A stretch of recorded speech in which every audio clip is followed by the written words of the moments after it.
see everything? Yes, you can.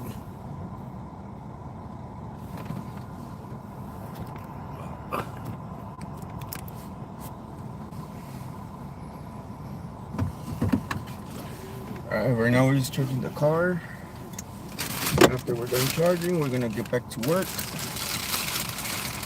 Too often. Fuck it.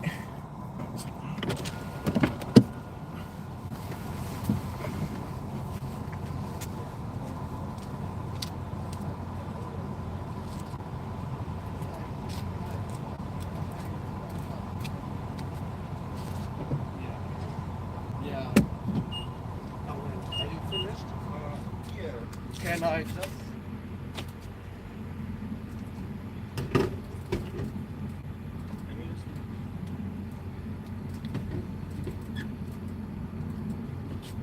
Thank you. Okay. Just.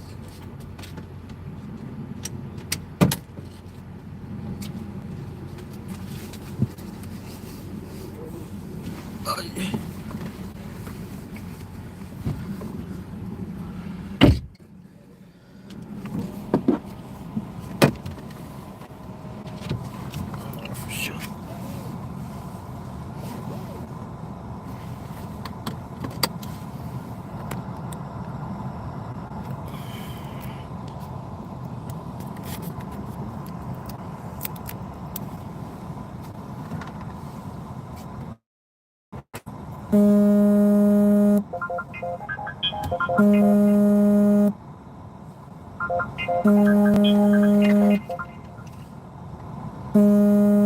Scam, scam likely call. I do not pick those calls up. No scam likelies.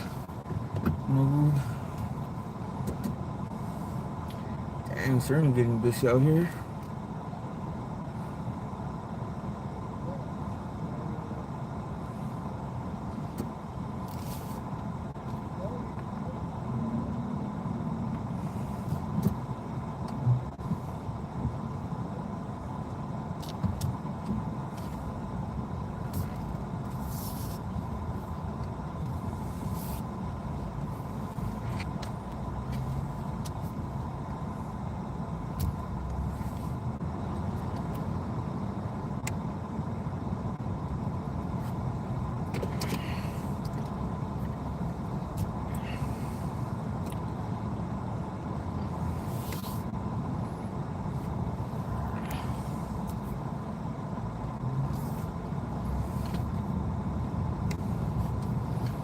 Vámonos.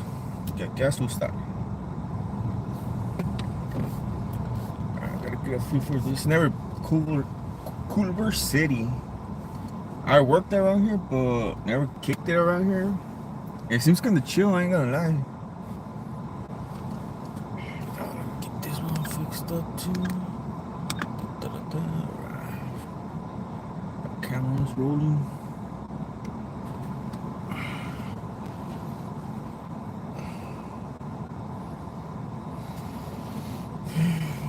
Glasses. There we go.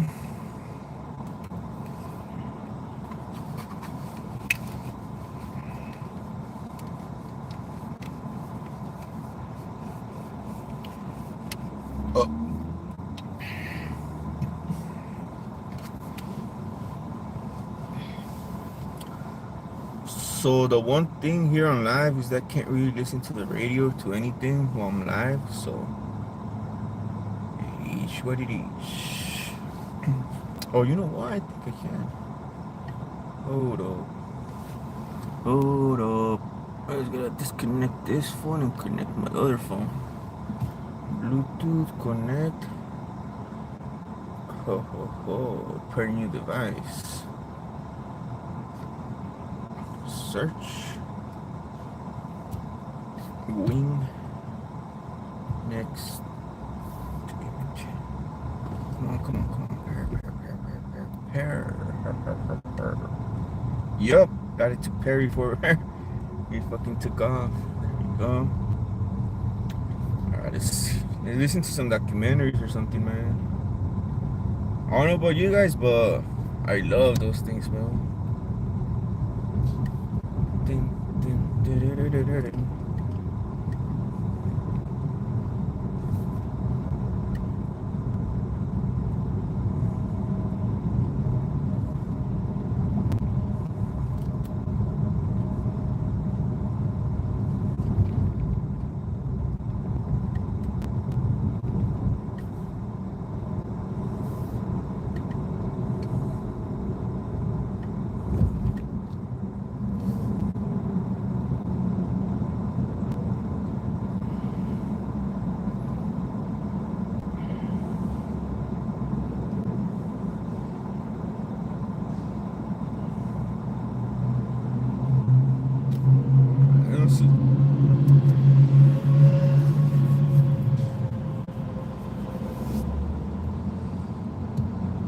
So we're gonna be listening to a documentary. Anyone with $10,000 or more in credit card debt or personal loans may qualify for help from National Debt Relief. Minimum payments could literally keep you What's in debt. good, guys? Thanks for joining in. Can take any- We're driving today, and yeah, I just finished charging right now. We're gonna listen to a documentary about the Watchers. See what's good. With 3 specific mentions of these beings in the Bible's book of Daniel. Suspiciously, in all 3 instances, the prophet Daniel goes out of his way to specify that the Watchers he's describing are holy ones, in those exact words. That clearly implies the existence of unholy Watchers, who the Bible never elaborates on. Or perhaps it does. The New Testament's epistle of Jude, the same I mentioned quoted 1 Enoch directly, went on to describe a certain group of angels who'd, quote, given themselves over to sexual immorality and gone after strange flesh, end quote. To reveal the full story of the sins these fallen angels made and the monstrous consequences, we'll be exploring not only 1 Enoch, but other ancient Enochian works, such as the Book of Giants and the Book of Jubilees, all truly apocalyptic mindbenders and largely rejected as canon. But first Enoch is where we'll begin, and specifically its first section, titled The Book of the Watchers. The Book of the Watchers takes place in an era several hundred years after creation and before the flood, a time when the world was very different from the way we know it from written history. People lived extraordinarily long lives in blissful innocence and ignorance. It wasn't strange for a human and an angel to freely interact with one another. God sent these angels, known as the Watchers, to do just this, to live among the people, watch them, and guide them. However, this would lead to a problem. Despite the difference in species, the Watchers eventually became sexually attracted to human women. The following verse from chapter 6 of the Book of the Watchers is almost exactly the same as that found in chapter 6 of the biblical book of Genesis, by the way, as well as the Enochian books of Jubilees and Giants. It's a defining and unforgettable introduction. Quote, "And it came to pass, when the children of men had multiplied, that in those days were born unto them beautiful and comely daughters. And the angels, the children of heaven, saw them, and lusted after them, and said to one another, Come, let us choose wives from among the children of men, and beget us children." End quote. The 69th chapter of 1 Enoch cites the angel Yacon as the first watcher to feel this temptation. Yacon approached the head chieftain of the Watchers, the angel Semyaza, to organize a large-scale conspiracy to perform the forbidden copulation. It's not explained how Yacon convinced Semyaza, only that it wasn't long before a dark alliance of exactly 200 Watchers gathered on the summit of Mount Hermon. Semyaza led the discussion, quote, "I fear ye will not indeed agree to do this deed, and I alone shall have to pay the penalty of a great sin," end quote. The chieftain was wrong. All 200 were equally wrapped up in temptation, and together they swore an oath to act on their plan, satisfy their carnal lusts and desires, and if caught, face the consequences together. And so they did. The Watchers flew down to Earth and each chose a wife for themselves and impregnated them. As these pregnancies progressed, the Watchers decided to share their heavenly secrets with their new wives. This was the introduction of forbidden knowledge into the world, that of the astrological signs and phases of the celestial bodies, that of sorcery and magical spells, and that of herbalism, metallurgy, and even the secret truth of humanity's divine origin. God would later identify the knowledge shared by the angel Azazel as the worst of all. Quote, "The whole earth has been corrupted through the works that were taught by Azazel. To him ascribe all sin." End quote. Azazel taught men metallurgy, how to create armor and weapons of war, and how to meld silver into jewelry to please women. Azazel would then teach women the art of seductive cosmetics such as eye paints and makeup, precious stones, and clothing dyes. Thus, Azazel was thought to be the root of promiscuity and violence on Earth. The forbidden knowledge would also be shared with the Watchers' offspring once their wives had given birth. But these children, unlike the mothers, were not exactly human. Birthed of an unnatural, unholy matrimony between spiritual and mortal beings, these creatures were the Nephilim. Enochian literature describes the Nephilim as the true origin of the evil spirits we know as demons. This would be the ultimate fate of their souls after death. But in life, the Nephilim were monstrous giants made of flesh and blood. Just as the fall of the Watchers is referenced in the biblical epistle of Jude, the birth of the Nephilim is mentioned in the book of Genesis. Quote, "The Nephilim were on the earth in those days, when the sons of God went to the daughters of humans and had children by them." End quote. This is the first of only two. By the way, this is not my material, so yeah, I'm just listening to it. What's going on here? Two explicit references to these beings found in the Bible. While Genesis vaguely confirms their existence, the Book of Numbers makes it clear that the Nephilim are of gigantic stature. In this instance, several spies had been sent to survey Canaan, a land God promised to deliver to Israel. However, they were in for a big surprise. Quote, "There we saw the Nephilim, and we were in our own sight as grasshoppers, as so were we in their sight." End quote. The Book of the Watchers gives the Nephilim's exact height, 300 cubits, or around 450 feet tall. We can assume they weren't born that large, as the women survived the birth, but it does appear they grew up quickly. Their size, however, was a huge.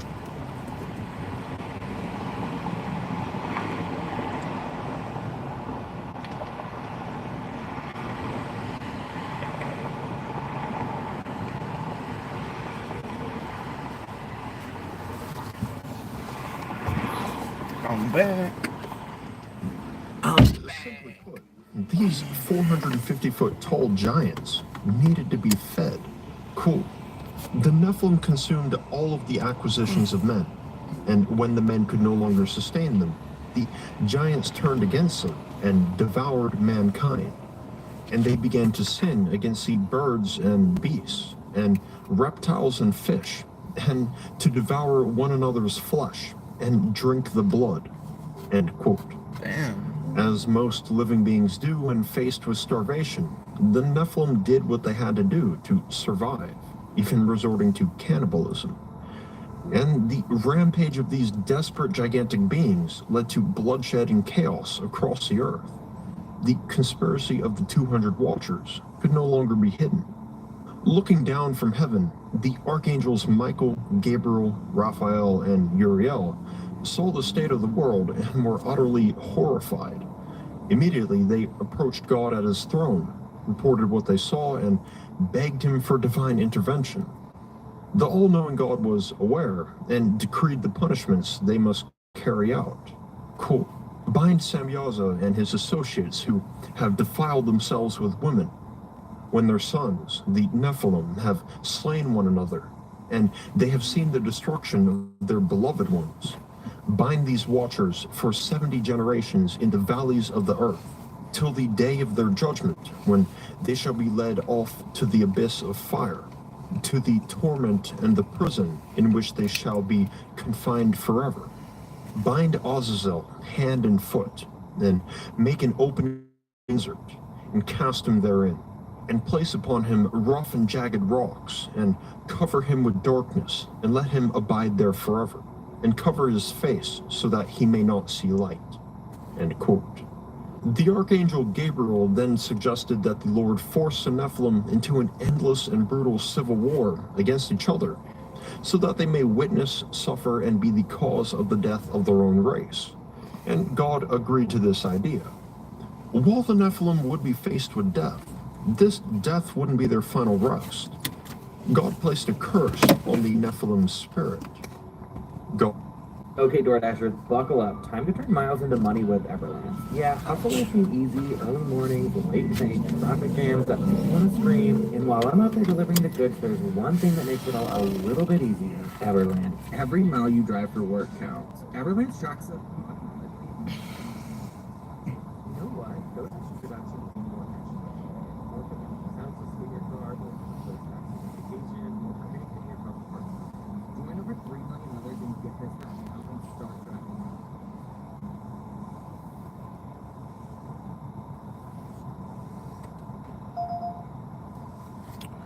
Oh, hell yeah.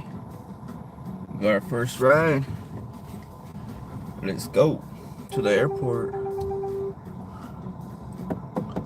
Let's see if it picks up.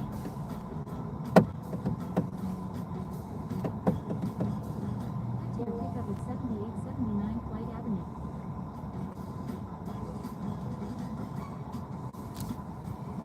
Damn. Like 15 miles for almost an hour? Holy smoke. Let's go. Giants who are produced from the spirits and flesh of angel and human shall be called evil spirits upon the earth, and on the earth shall be their dwelling. Evil spirits have proceeded from their bodies. Turn right on West Manchester Avenue, then keep left.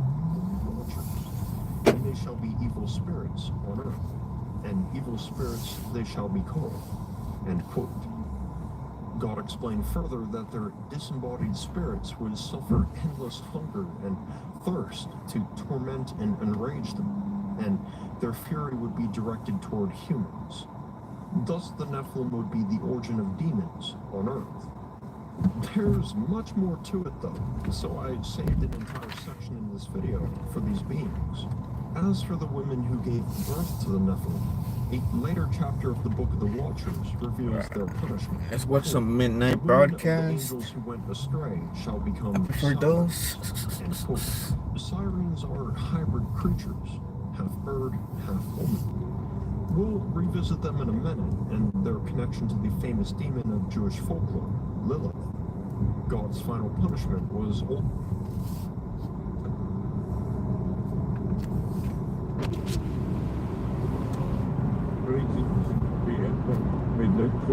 In a quarter mile, turn left on Flight Avenue. And welcome to you viewers joining us for the first time. If you like the video, then feel free to subscribe.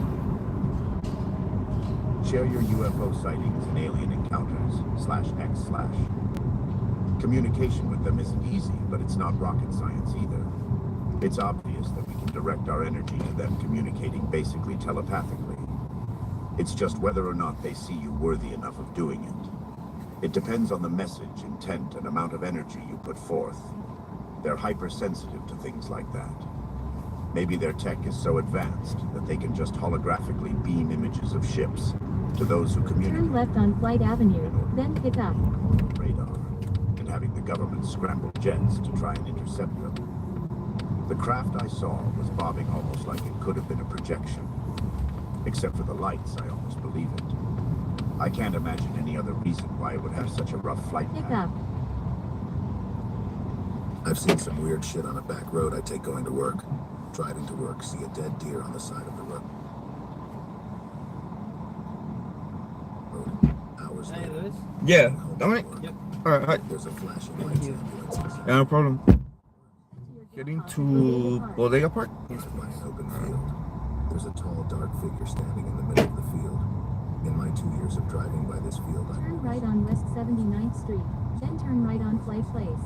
Yeah, I was like, it's like 15 miles and it's almost an hour, but to the lake, huh? couldn't see the legs due to high All right, grass. let's keep going. Could only make out the silhouette.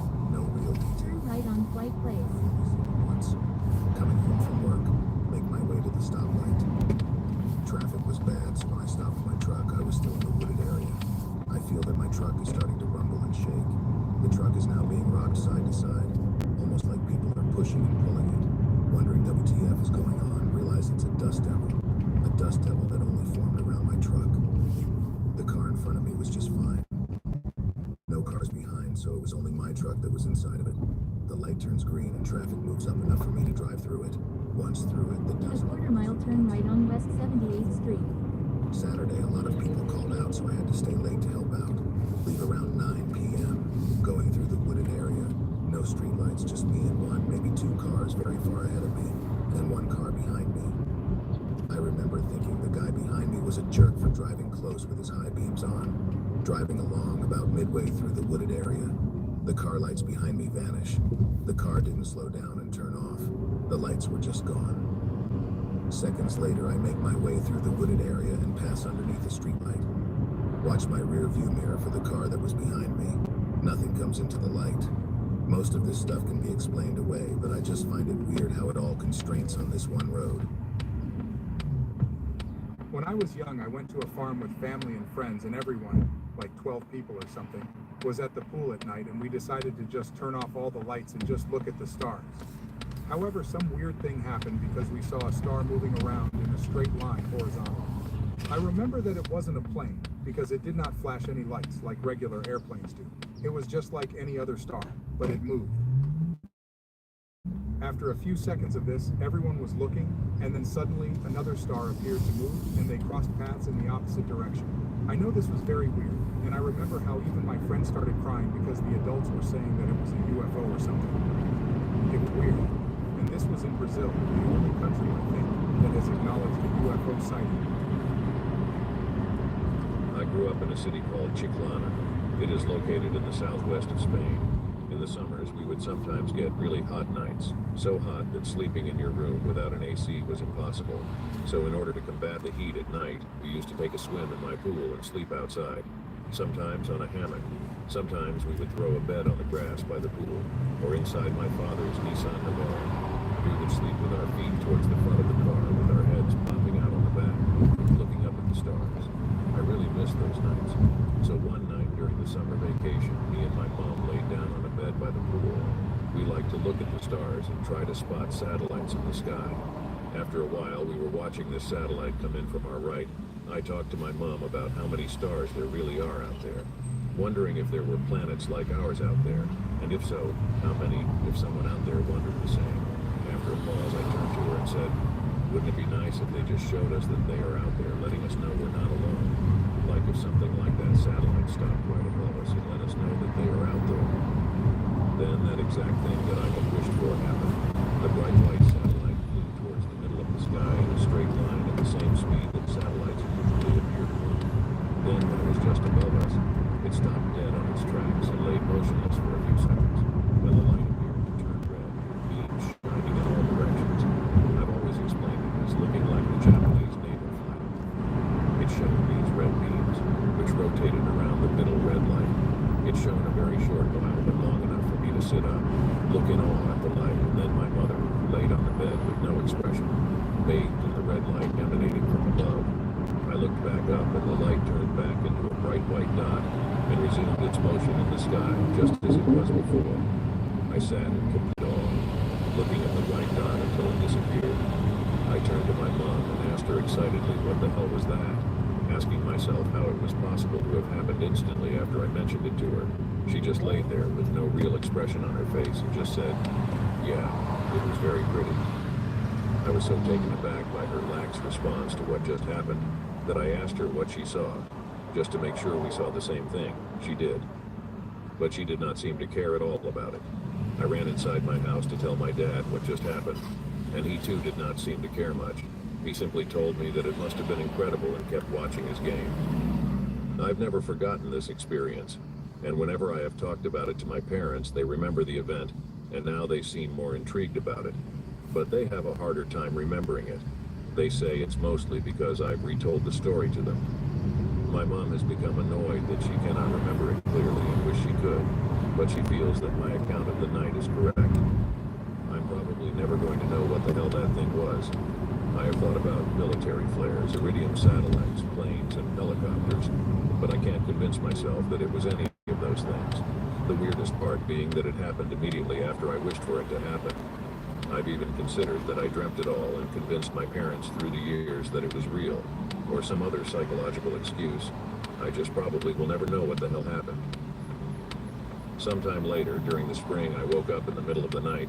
It was raining heavily outside, and my room was warm and cozy.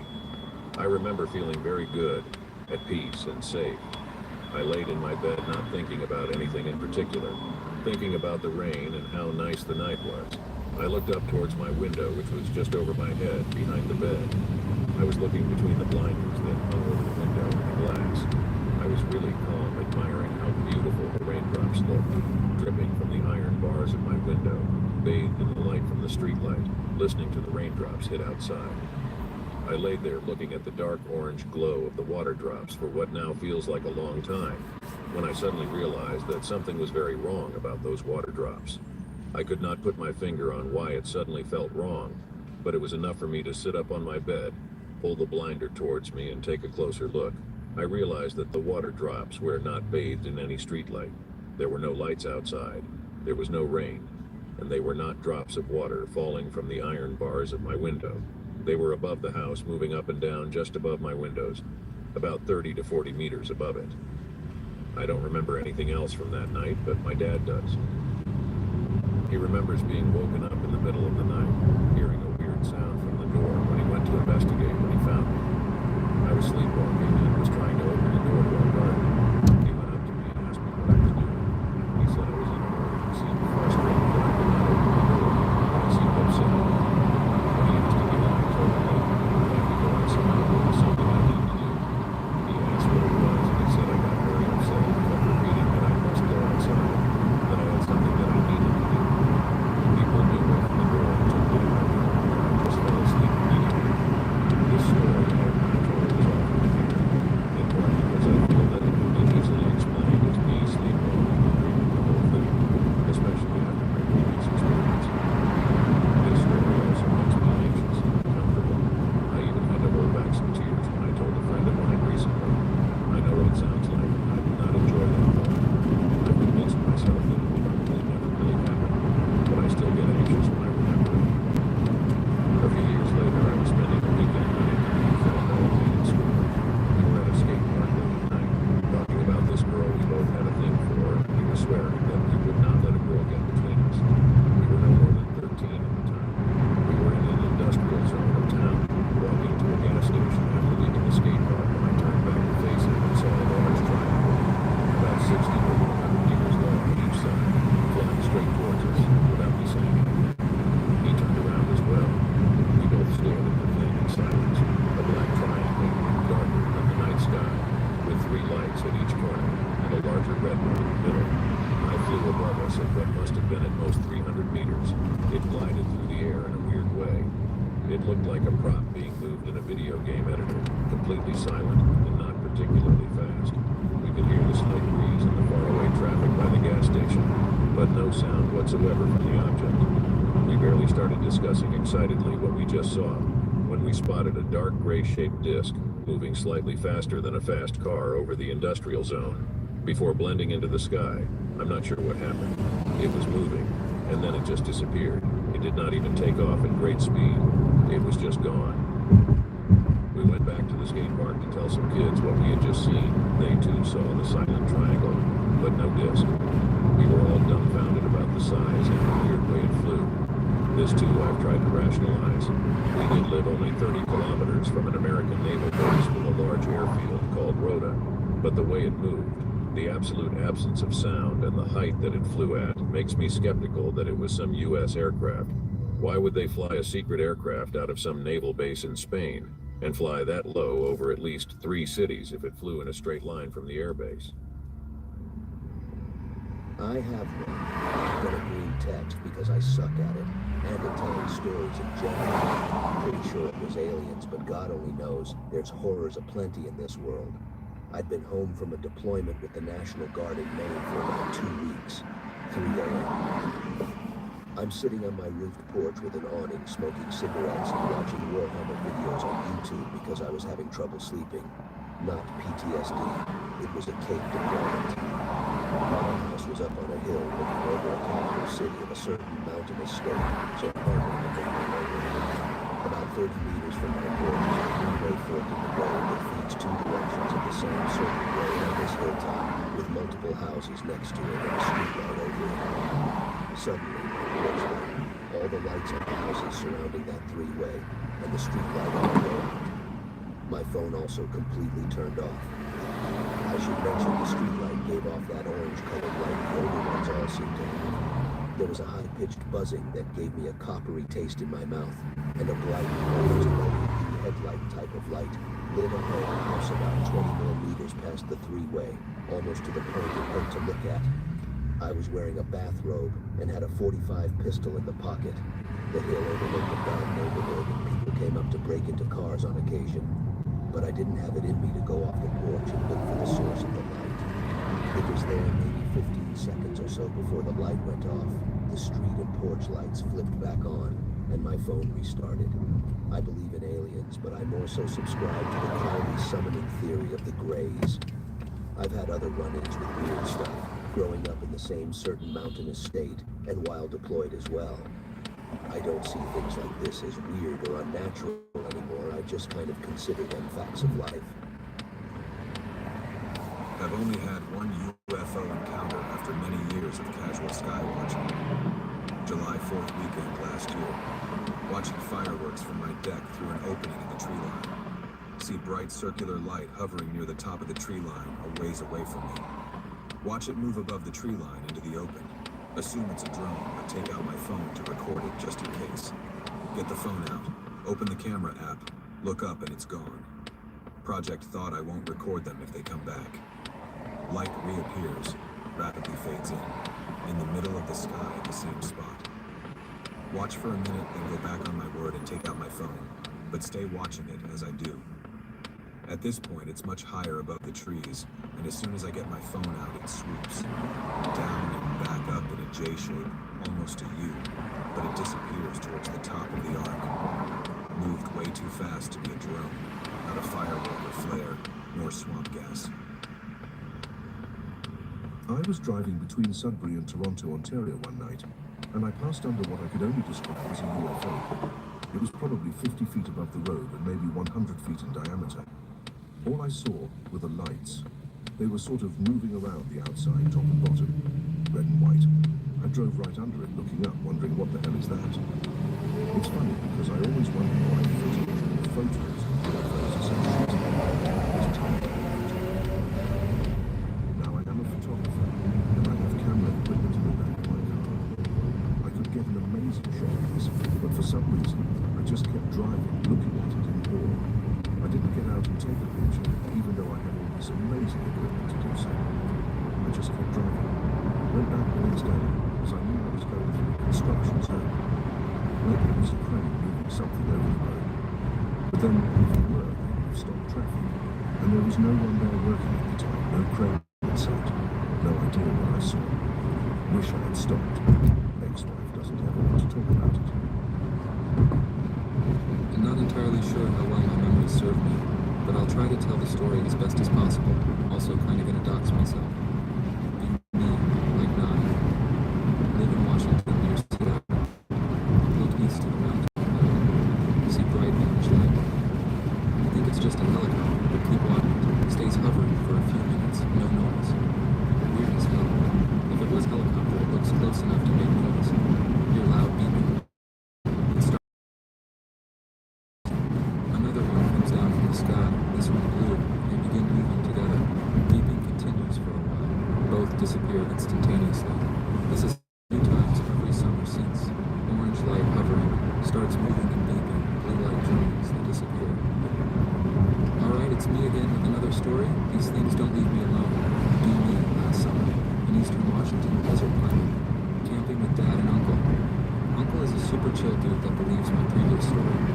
Sitting around the campfire, drinking beers, just having a good time. I hear loud beeping, same as the stuff I hear near my house. I tell them, both look into the sky. We look west to the mountains, and it's there. What the hell .jpg. Mountains here are huge. It couldn't just be in the same spot, meaning it's followed me and freaked the hell out. Same stuff occurs, all 3 of us watching, astonished. It does exactly the same thing. The blue light comes down, then they move around super fast, then disappear. Don't sleep that night. We leave the next day. All of us saw the exact same thing, heard the same things. I honestly don't know if I should be scared at this point. Nothing has happened to me. Still freaky as before. I had an orb follow me down the 1 kilometer long driveway I lived down. I switched vehicles with my mate. He took my bike, I took his car. Driving down the driveway, which doubled as a race on our farm, see a light maybe 20 meters away to my right. I think that someone could be in our paddock, so I slow down and have a look. The orb of light moves toward us, so it's probably 6 or 7 meters away at most. As I drive slowly forward, it moves parallel with me, just higher than the fences. I speed up and it does too. Then it zooms past me, hangs a sharp left at the end of the driveway, into the gap that leads to my house. It weaves between some trees, then zooms off into the sky. There were 2 car as well as my mate on the bike. All of us saw it, and my mate said he could feel the air pressure change when it came near to us, and could hear a humming over the sound of my bike. Fucking odd. Apparently, the area we lived in used to get quite a few UFO sightings, etc. 2 things happened in my life that are paranormal in nature. I'll be brief because I don't want to rant on about the whole thing, but in the first scenario, my mom was friends with this Spanish lady that was into Santeria type stuff. My mom went with her to some get-together, and there was a seance where they tried to talk to spirits or something. Through that month, some weird things started to happen. In one case, my mom was sitting in the living room at night and had just turned off the TV when she felt a presence rush at her face. She freaked out and walked into our bedroom where my older brother and I were. She explained what she felt and laid down on my brother's bed when she said she once again felt something move in front of her and was watching her before it felt like it went away. My brother and I didn't feel anything odd, but after a while she was okay and went to her own room. My brother and I were always staying up late on our computers. I was a jobless bum pirating games on PS2 and PC and all up in the 4chan bull, while my brother, a movie buff, would spend time reading about stuff on Ain't It Cool News while watching Adult Swim. Cowboy Bebop era, if that helps with the time frame. Anywho, on a similar night about a week later, I got up and went into the living room to make sure the porch light was turned off and screen door and front door were locked. Opened the front door so I could lock the screen door, closed the front door and locked that, shut off the light and began to walk back to the room. 20 feet, tops. Right. I turned the corner at the walkway between my room and my brother's room. A loud slam erupted from the living room as the front door, inside, was hit hard. I immediately walked right back and had a look around. Nothing at all. Nothing seemed damaged or out of place. Running out of tech space here. Went and told my brother. He heard it, but ultimately we just went about our business and nothing ever happened again. The next thing happened when I moved to Brandon, Florida. Once I found work and had pocket money, I was content with going nearby to the Super Walmart, which was a block away via walking. In that plaza was a Chinese place I'd get food at, so after it had rained and was clear to go, I hauled butt out to get my food. Already ordered over the phone. While walking through the shared parking lot with all the other stores at the Walmart, I looked up and saw 2 headlight-colored lights moving through the low clouds, side by side. I didn't write it off as anything strange and thought it was a plane for a few seconds until I realized there was 0 sound.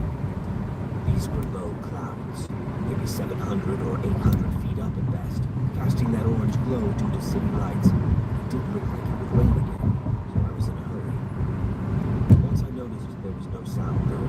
We stopped walking and just stared like WTF. Then the two orbs got too close to each other, and they wobbled a bit as they parted wide a little bit before returning to parallel travel. They continued right on at the same speed, estimated maybe 50 miles per hour, while continuing to make no sound at all. We couldn't even write it off as ball lightning because of what pattern they moved in. It was weird. Whatever it was completely hidden in the clouds, but their light was just visible enough to make out with the same strength of light as a Cessna or helicopter would have in its forward lights. If not for the complete lack of sound, I would have figured it was a plane and thought nothing more of it. I hauled ass on the way home, but otherwise that was it. All I got. Brandon, Florida isn't a place with much air traffic over it. Though there is a small airfield not too far away, most flights are by day and follow a different flight path through Tampa. The only air traffic I've ever seen that route was helos covering traffic on Highway 60.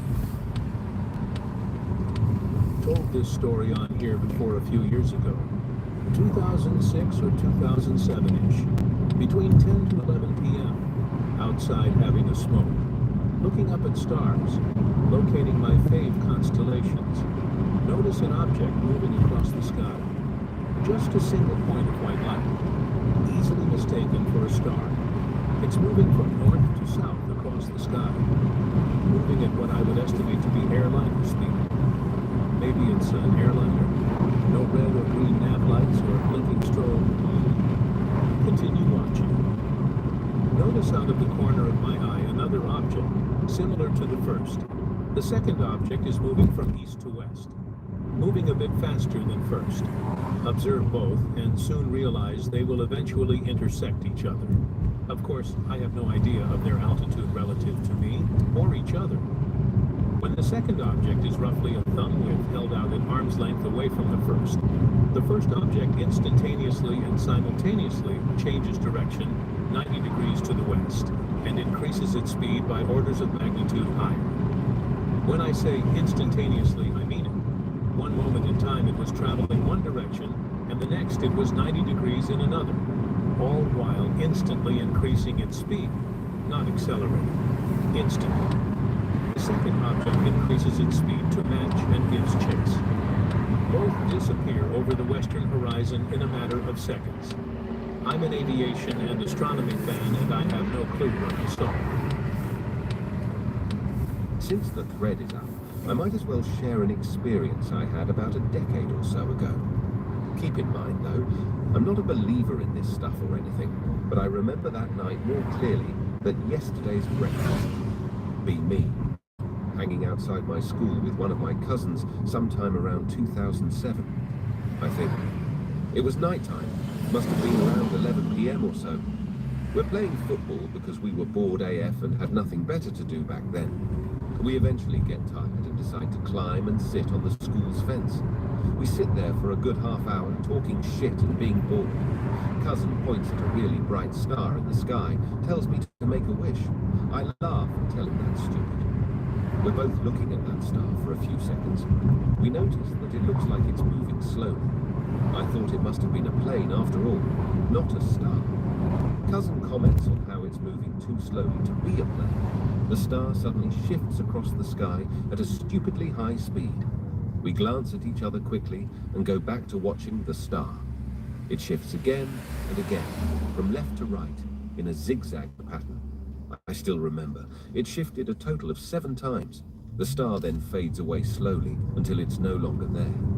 Me and my cousin ran home and told our parents our story. They think we're just talking nonsense. Nobody has believed us to this day. We still talk about it every now and then.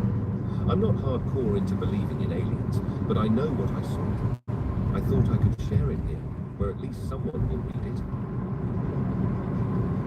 Seen one exactly the same as you described.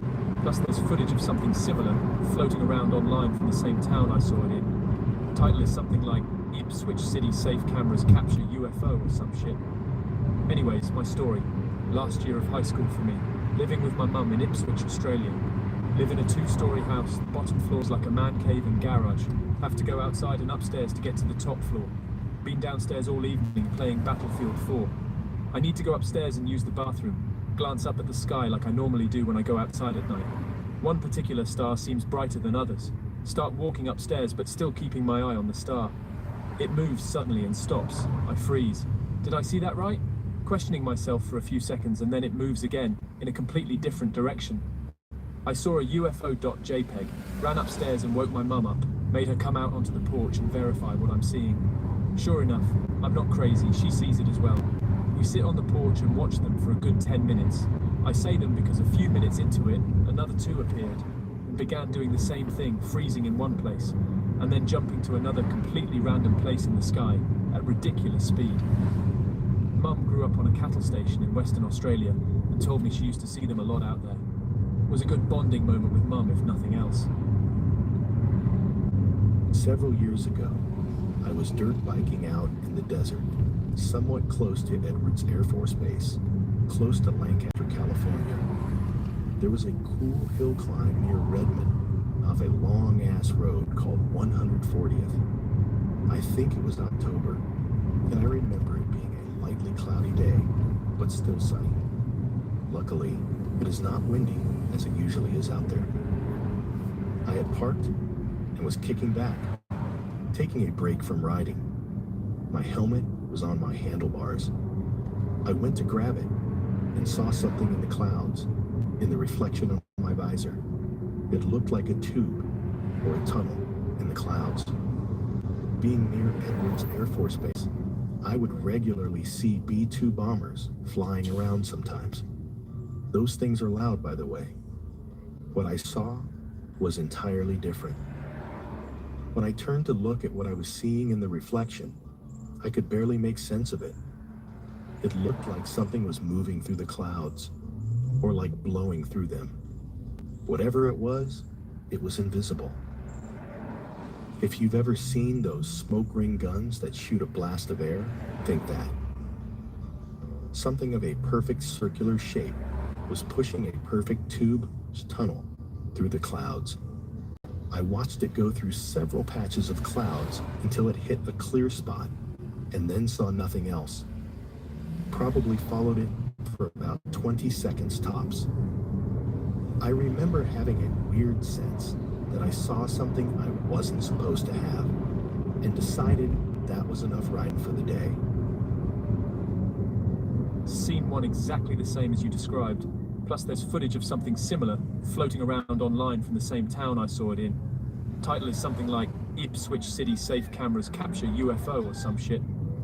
Anyways, my story. Last year of high school for me. Living with my mum in Ipswich, Australia. Live in a 2-story house. The bottom floor is like a man cave and garage. Have to go outside and upstairs to get to the top floor. Been downstairs all evening playing Battlefield 4. I need to go upstairs and use the bathroom. Glance up at the sky like I normally do when I go outside at night. One particular star seems brighter than others. Start walking upstairs, but still keeping my eye on the star. It moves suddenly and stops. I freeze. Did I see that right? Questioning myself for a few seconds, and then it moves again, in a completely different direction. I saw a UFO.jpg, ran upstairs and woke my mum up, made her come out onto the porch and verify what I'm seeing. Sure enough, I'm not crazy, she sees it as well. We sit on the porch and watch them for a good 10 minutes. I say them because a few minutes into it, another two appeared, and began doing the same thing, freezing in one place, and then jumping to another completely random place in the sky, at ridiculous speed. Mum grew up on a cattle station in Western Australia, and told me she used to see them a lot out there. It was a good bonding moment with Mum, if nothing else. I hope that you enjoyed tonight's broadcast. If you enjoyed tonight's story, then please subscribe to the channel for more dream tips over here daily. A new broadcast over here when the clock strikes midnight Central Time.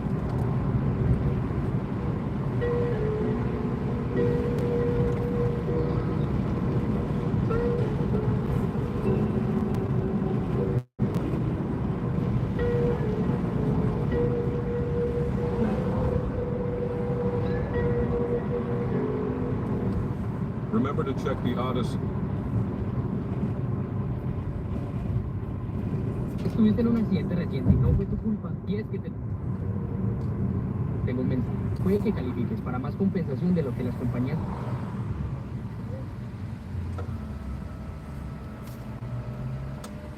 Greetings, and the Endman Midnight Crew. Thank you for returning to this broadcast. And welcome to new viewers joining us for the first time. If you like the video, then feel free to subscribe. This broadcast Shadow of the Doubt. Someone posted a story here a couple weeks ago, telling the story of how we went back to the now empty haunted house I used to live in an attempt to contact the thing, which we suspect followed and haunted my older sister. That story was crazy intense and one of the most frightening experiences in that house, but he didn't really have time to mention in that thread much of the backstory. All the little things that happened in that house before we moved out of it, long before we went back that day with a bunch of friends and a Ouija board. It's all little, tiny, unrelated anecdotes, but some of them are scary, and I think you guys would enjoy them because y'all are some twisted individuals. Some are much less creepy than others, and some are only kind of strange, but the sheer quantity of things that happen paints a really disquieting story. Here's a sample. Watching a movie late at night on the big screen with little brother and older sister and her BF. See little bro get up from the long couch and walk across the room to the corner where the bookshelf is. Can see it's him because the black silhouette is closest to his height. Sister starts to laugh. WTF are you doing, Anne? Why did you go sit in the corner? There is like no furniture over there or anything, and you can't even see the TV from there. What is he doing? Bro answers from the couch uncertainly. I didn't. WTF, we all literally just saw a silhouette cross in front of the screen. I race for the kitchen light, I'm closest. But sister's BF vaults over the back of the couch and reaches it first. Brother in the same spot. Never got off the couch, no one in the corner, no one else is even home. What? I have a million of these. Want more? Here's another in case anyone's here. Be on the computer in my mom's master bedroom. Very focused on my homework, but see littlest sister walk in and go into the master bathroom, presumably to do hair or something. Start talking, complaining about my homework. Eventually ask her a question and she ignores it. At this point say, hey D, are you even listening? Go into the bathroom. My face when it's empty. I note downstairs and find her on the couch. She's been down there with her friend the whole time. It was not the first and not the last time this happened. This seeing someone out of the corner of your eye who wasn't there thing happened to every person who lived there and to friends who didn't. Most often, the person was mistaken for the littlest sister, except when it was the littlest sister who saw it. These are only mildly disconcerting things so far. It gets so much worse than that. These are so out of order. Sorry, it's been many years. First truly frightening thing I can remember, 7th grade. First year we lived there. I'm the first one who gets home every day. Get home and open the front door. Massive amount of silverware clatters in the kitchen. Like 5 or so people all drop some at once. I'm ready to yell at my cat until I look over and see him jumping off the front windowsill to see WTF that noise was. You think I went into the kitchen to see what it was? I'm not a dumbass. I've seen scary movies. Slammed the front door closed and waited on the porch for my sister to get home. No one inside, no silverware out of place.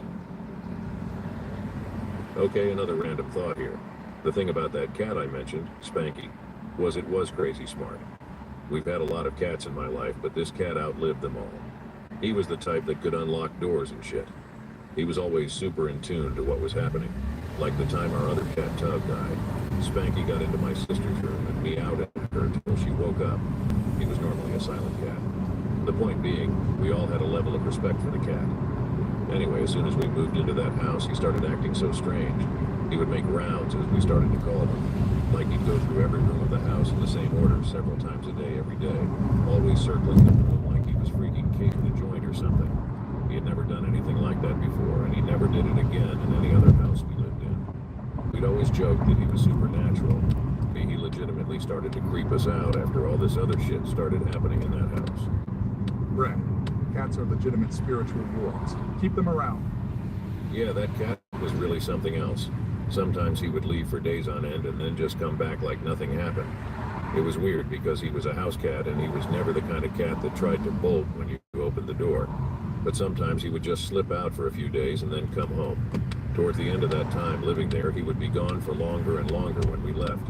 And we had had so many cats before that we knew what it meant when a cat left and didn't come home. Either it got attacked or eaten by a coyote, or it was sick, and it crawled away somewhere to be alone and die. I would start to grieve every time he was gone too long, but he always came home again. The last time he was gone for 2 weeks and came back nearly emancipated, but he came back. He would always go back to doing his rounds, room to room. We would call it his guard duty. He loved to patrol that stupid hall where we always saw the shadow, and he would go as far as Elle's door, which was farther than either of the dogs would go.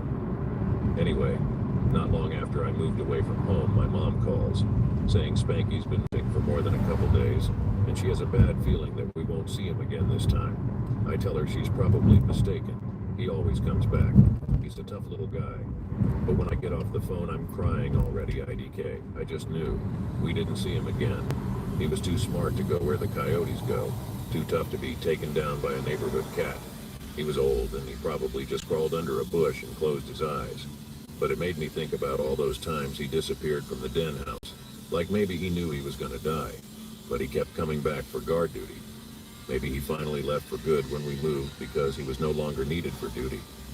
God, I miss that cat. Cats are bros, man. But dogs are too. I honestly believe cats and dogs have an unusual ability to diminish the hold of a spirit on something. I used to be in the presence of a witch tree near my apartment. Literally, people would come out of their apartments to make sure each other were all right due to something causing a ruckus and such on the residence. There was also a chair near the playground behind the apartments that would creak very loudly at night, and a vacant laundry shop behind us that would power up every now and then. Seriously, if you're ever in Euless, Texas, check out Spring Valley Apartments. I remember having a night of waking up to loud screams and banging on my bedroom door. My cat ran past it and my dog growled and it just vanished. I'll post a really creepy one since I haven't started to really get to those yet. One day playing with a Ouija board in the dining room. First time we ever messed with one. Shits and giggles, we're not taking it seriously at all. I mean, my mom was even in air with us making fun of it. Sister, joking, asks the spirit to punch our friend in the face. Friend laughs and says, "Wouldn't it be funny if I just started bleeding out of nowhere after you said that, haha?"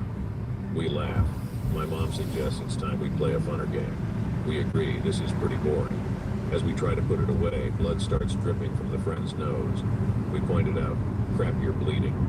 She rushes to the sink, blood pouring out of her nose now. The nosebleed doesn't stop for 20 minutes. Later, I ask my sister if she remembers what Ace said right before that happened. Sister is like, haha, it's just a coincidence. Yeah, well then, a ton of coincidences happened in that house. Scariest apartment story I can think of off the top of my head. Elle and her roommate R start getting late-night pranksters. Someone banging on the door at really late hours. They never get there in time to catch them. Start getting really damn annoyed. One day, Elle is going to take out the trash and her hand is on the door handle when the loud knocking happens. She whisks open the door, ready to yell at some stupid kid. There's no one there or on the stairs leading down to the first floor. Person would have had to vault over the wall and down 30 feet in order to get out of sight that quickly. Needless to say, Elle and R are freaked the fuck out, and they call R's BF to come over and stay the night with them. They wait outside on the stairs because they're too freaked out to go inside. They're sitting there in silence when they hear the knock again, coming from the inside of their apartment. I'm telling you guys, I could not make this shit up if I tried. An acquaintance from across the street asks who the heck lives in the upstairs leftmost bedroom. We ask why. Because they are always standing at the window at night, it creeps us out. We're like, nope, nope, nope, nope. Let me give you a hint. They were referring to Elle's bedroom. We're hesitant to believe him though, so when night comes, we go stand across the street and look at her window. Her light is on, so you can kind of see vague silhouette shadows of the furniture between her lamp and the window. There's this one shadow that looks unmistakably like a person. The kid was exaggerating. You can tell with any certainty that someone is there, but it sure looks like someone is there. We're like WTF still. We go upstairs. There's no one in her room, obviously. We try rearranging all the furniture to change the shadows on the window. From outside, it still looks like there's a person there in the same exact spot. Nothing we do changes it. It just always looks like a person is there, no matter what. Even years later, I'm afraid to even drive down that street because after we first moved out, we still lived in the same neighborhood. I would still see the same shape in the window. Her window still scares me. I don't go to that street anymore. Let me explain why my sister used a lamp in her bedroom. One night, Elle is laying in her bed in the dark when she hears the closet door creak. Looks over. It's still closed. Hears it creak again, like it's opening. It's still closed. She pretends it's not happening. She's seriously tough, okay? I would have been screaming.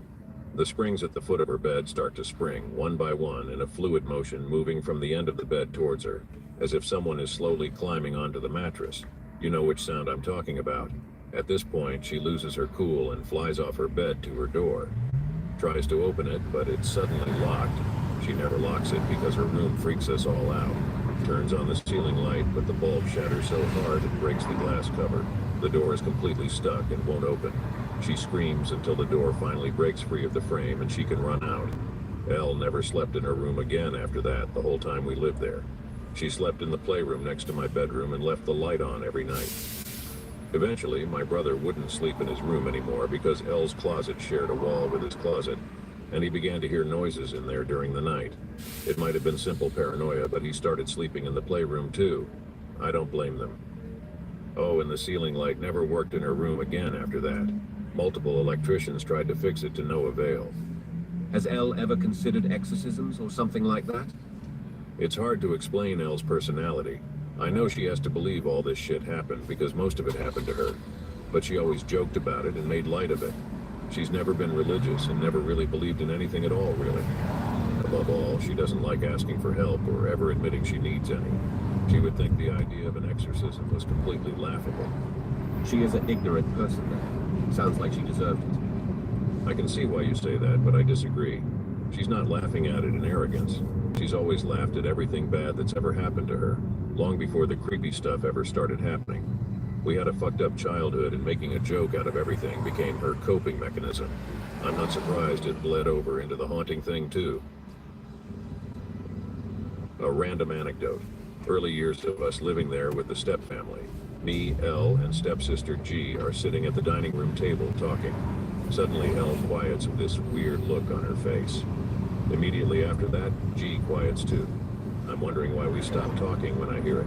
Rustling sound. It's that distinct sound that your jeans make when you walk, the way the fabric rubs together rhythmically. Moves past L and G, and eventually the sound stops somewhere in the front room. We all look at each other. L speaks first. You guys heard that right. G says, you mean those footsteps? I'm like, WTF, I was hoping I imagined that. Let's see, what else? I mean, I could sit here and bore you with the thousands of instances when we saw lights turn on and off, or when we heard doors closed, or when we saw people that weren't there. But I'm trying to think of actual stories. Oh yeah. Okay, I got one. It's the second time we lived there, no step family. I'm in my room, which is arguably one of the least haunted rooms, luckily. Only some problems with my lights and that ambient radio voices noise. But as I'm trying to sleep this night, I'm a freaking insomniac, tossing and turning. I think I hear something. Something kind of soft, like someone is dragging paper across the wall or something. But I can see no one and nothing is in my room. Like I said, L and M slept in the playroom with the light on by this point, so it was never fully dark in my room. I keep hearing the noise, but decide it's probably nothing. Maybe it's them breathing in the playroom or something. The next morning I get up. I notice as I'm leaving my room that there is a tiny handprint on my wall. It's just smudges, like as if a really dirty kid put their hand there. Except no one with hands that little has been in my house for years at this point. Not only that, but the handprint is directly in front of my desk. No way that slipped my notice for this long. I show it to everyone, but it creeps us out, so I clean it off. I remember this thread. Really interesting. Thanks for sharing your story with us. Are you still planning to try another Ouija session? To be honest, I don't know. I kind of want to. It's been so long since all this happened that I'm no longer so scared. But the night after that last time we went there, I don't know, man, I couldn't sleep. I felt like I was never going to be the same. Before that night, I was still willing to convince myself it was all some crazy series of coincidences. But that night really, really shook me.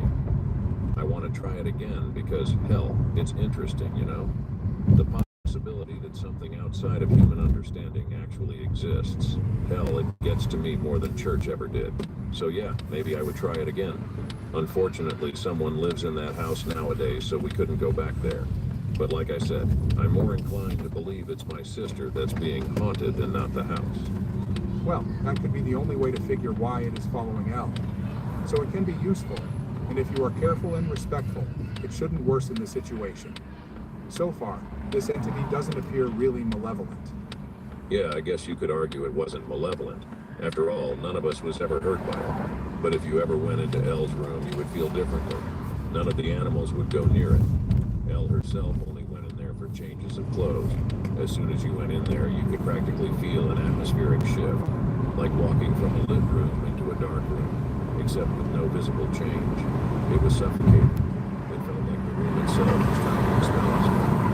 I'm getting chills just remembering the feeling. Not only that, but one thing I haven't mentioned is that for many years now, Elle has been plagued with horrific, bone-chilling nightmares. I won't disclose them here because that is something I don't feel comfortable sharing. But she's always blamed the nightmares on this demon, as we've referred to it since the last fateful Ouija board incident. I don't know if she really thinks they have something to do with the demon, but when she describes the nightmares to me, I get this scalding liquid feeling in the pit of my stomach. Stuff so horrific you wouldn't see it in Silent Hill or a Saw movie. It's nightmare stuff that actually makes me believe in demons, you know. But yeah, I stand by what I said. Elle would never ever agree to an exorcism or anything remotely similar. Even to this day, she hides behind a kind of jokey veil of disbelief, like she thinks it's all some really funny practical joke the universe is playing on her. I can't believe I forgot to mention this one until now. This was probably the third time we tried using a Ouija board and the last time we tried until that one day years later. Sitting on the floor in a circle in the playroom. Me, Elle, M-A-Y, asking a bunch of questions. The answers are really stupid, so I'm sure one of them is moving it. A accuses Elle of moving it and Elle laughs. She promises she isn't doing it. I know her well enough that I can tell by the way she's laughing that it's totally her, so I keep watch on her fingers as we continue on. She must have been serious when she said she would stop. Now she's not actually touching the piece anymore. Now I'm curious as to whether it's A or Y that is moving it. I take my fingers off too, putting them just close enough so that it looks as if I'm touching it. I'm hoping to catch the mover. Suddenly Elle says, "Wait, A, are you even touching it?" As soon as she says that, I realize Y must be the only person touching it. So I immediately look to her fingers, but I realize there's a whole centimeter of space between her fingers and the piece. Look at Elle and A. They're still mid-realization, looking at each other's fingers. We all realize at the same time that none of us are touching the piece anymore. Piece is still currently moving. There was a second of blood-curdling silence as we all stared at the next person around the circle, like a horror version of a That 70s Show Stoner sequence. After a second, we finally reacted, pulling our hands away from the board. Elle flips it. Piece goes flying. None of us touch it after that. After we move out, the den house is completely empty except for a single wooden chair. I don't know where the chair came from. It wasn't one we owned. It would always be in different spots whenever we came by. Our house had a rep in the neighborhood, so friends always wanted to go to it, hoping to get spooked. Dee tells me the last time she and her friends went there before the house sold, the chair was sitting in the very center of my bedroom.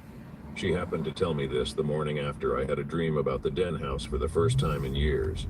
Unrelated, but it creeped me out at the time. Her timing was eerie. Right there. You released a spirit. Never let go of the piece without telling it goodbye, or you release a potentially malevolent spirit. No wonder your sister is getting haunted. I've heard of this before. I'm still bored, so why not? Story of the last time I went in my sister's room alone.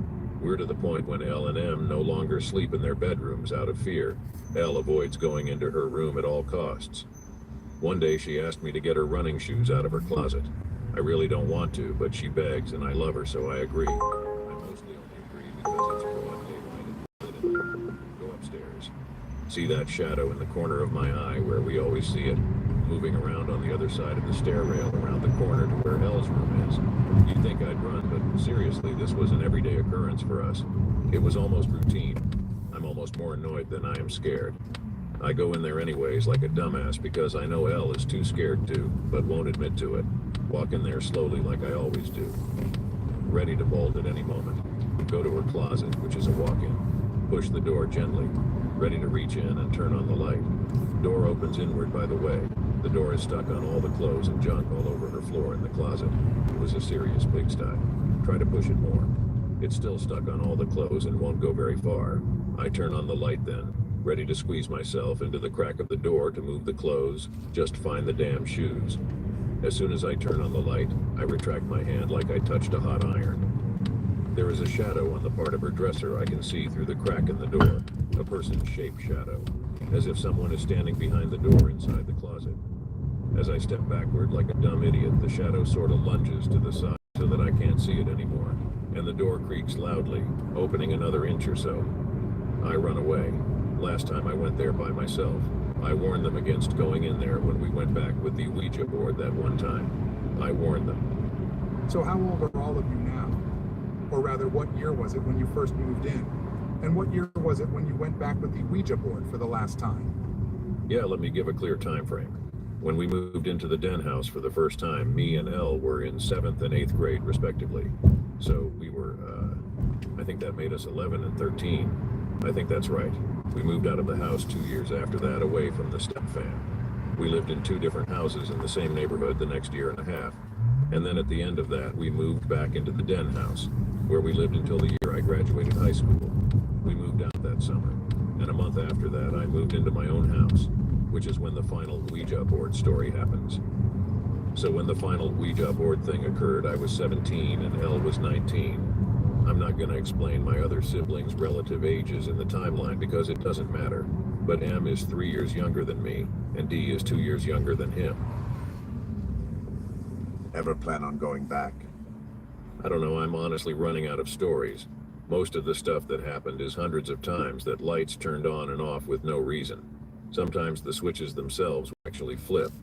Like we would hear the flipping of the switch. Listen, I hear on this side. Alright, there you go. No problem. Have a good day. Bye-bye. It happens so often, though, that they're all kind of lumped together in my memory. I've already told all the scariest things that happened. Some of the most heart-stopping moments, though, weren't as full of stories. It was as simple as walking into my bedroom and hearing my bathroom door click shut as if someone just went in there. But then going around the corner to investigate and seeing the door never shut at all. That happened often. We would hear doors closing or opening when no such thing was happening. One time there was a shadow in the crack under my door, as if someone was standing right on the other side. I was home alone. I steadfastly ignored it as I read, trying to drown out my horror. When I looked up again, the shadow was gone. Once I was playing on my stepsister's keyboard while I was home alone because she never let me play it, and I was just goofing around playing Heart and Soul and messing up a lot. I went downstairs to eat something, but I heard the distinct blinking of keys upstairs, and suddenly realized it was the same song I had just been playing. And I listened, unnerved, as the song messed up in the exact same measure when I had messed up. I didn't check until later when my friend came over, but the keyboard was indeed off. Holy ravioli. I completely forgot to mention, it never seemed relevant in the context before, but regarding everything I was mentioned about my cat Spanky before. If you really did have some idea what was going on, some weird animalistic instinct to protect us from it, then this would make sense. We moved out of the den house for the first of 2 times, moved to a smaller house literally around the corner. Spanky gets out and he doesn't turn up during the day like he usually does. We get worried and start searching. Eventually I find him at the empty den house in the backyard. For some reason he runs from me, which is unusual for him. I have to chase him to the back wall and grab him. I'm shocked when he's writhing in my arms, struggling to get away. What is up with him? He's actually scratching me in his effort to get away, which is downright weird for him to do. He's usually stoic and nice, if a little cuddly. Never would he ever scratch me. Maybe he is just in shock from moving, I don't know. Really, I know that can't be true because he's been through like 6 moves in his lifetime, and he's always been the only cat that was indifferent to it. Eventually, my mom gets there and helps me restrain him and bring him home. But he'd keep escaping after that. Every few weeks, he would slip out. He's never done it with that frequency before. And when he had in the past, he was never gone for more than a day or so. But now he stays gone until we find him. We quickly learn to like it the den house first thing. He's always there. I don't know why. We move eventually to another house, another street away. He still does it. We still find him at the den house every time. This continues until we move back into the den house. His behavior abruptly returns to normal for a long while, until the time much later, which I talked about above, when he began disappearing for long stretches of time. When Spanky disappeared for those long stretches of time, do you ever feel the entity still being in your house during those time periods? Or was the house in a calm atmosphere? God, that's such an interesting question. I wish I had an answer for you, but I don't. I'm really interested to know now, but it's lost. It's been too long, and I never connected those things to each other before, so I have no way of remembering that. I never kept any kind of track. Damn. It's just that with that new piece of evidence about Spanky, it seems like Spanky returns to the den house to keep the entity at bay, as a way to protect you and your family. This is also knowing that it likes to follow your family around. Also, when you guys move back into the den house, the way you worded it makes it to where Spanky is actually shooing away the entity, or having it follow him to a faraway distance, as a way to keep it from returning. This is why whenever Spanky returns and starts checking every room, he's actually making sure the entity never came back. And if it does, the process starts all over again. Hi, Jordan? Yeah, I've never heard of this type of car. This is so fancy. Oh, yeah, it's a Polestar. Cool. From my knowledge, Yeah. We're gonna be heading to the pharmacy. Yeah. Use cats Yes. to ward away demonic and harmful spirits, and believed cats had the ability to swallow the spirit and take them to the underworld when they passed. If he wasn't trained, that cat is a badass. My cat did the same thing. Some cats are very spiritually inclined and feel a need to protect themselves and their people. Cats are more perceptive than one might think. You have to admit that cats seem like they know paranormal shit too. We got him when he was a couple weeks old. He was half Siamese, half alley cat mutt, and he had these piercing green eyes. But no, he was never trained in any formal sense. In fact, I always got the feeling he was never litter trained or trained to stay off the counters and not eat our food. He only did that stuff because he liked us. Ha ha ha. He was the kind of cat you felt could actually understand everything you were saying to him. Like I would tell him, "Hey, I'm leaving, okay, bye, Spanx."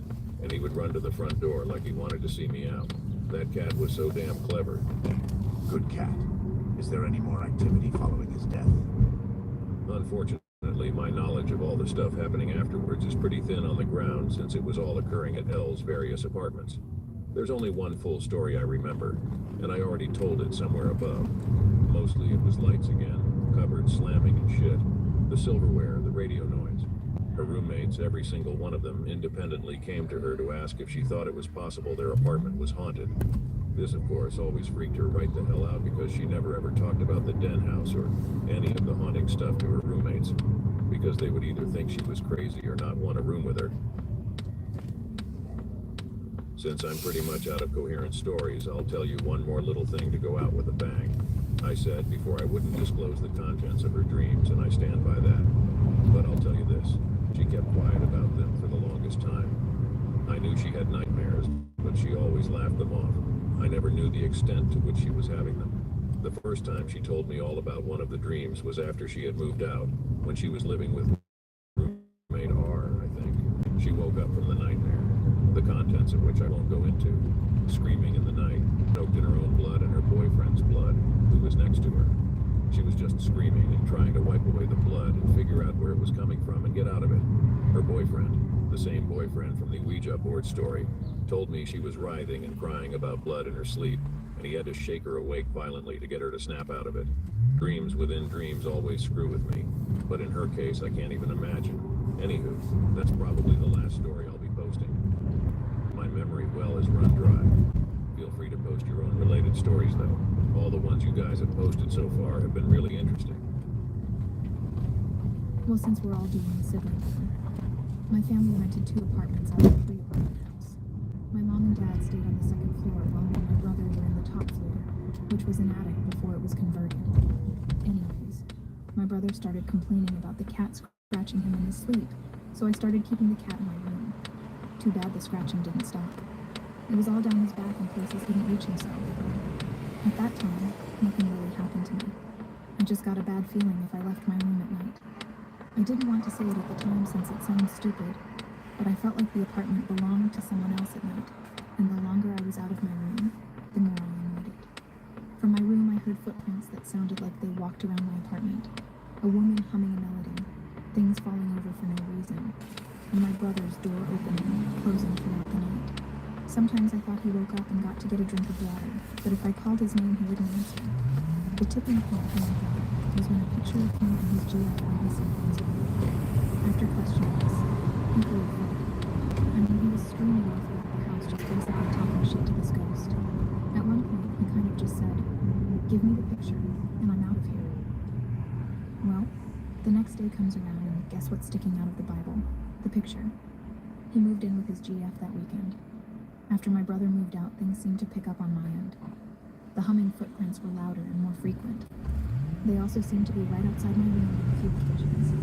It was almost as if someone was walking around my apartment over and over. I should have mentioned that I always kept my door closed at night. I felt that it made me make mistakes. For a while, everything stopped, which kind of put my second guess whether I really believed there was something in the house.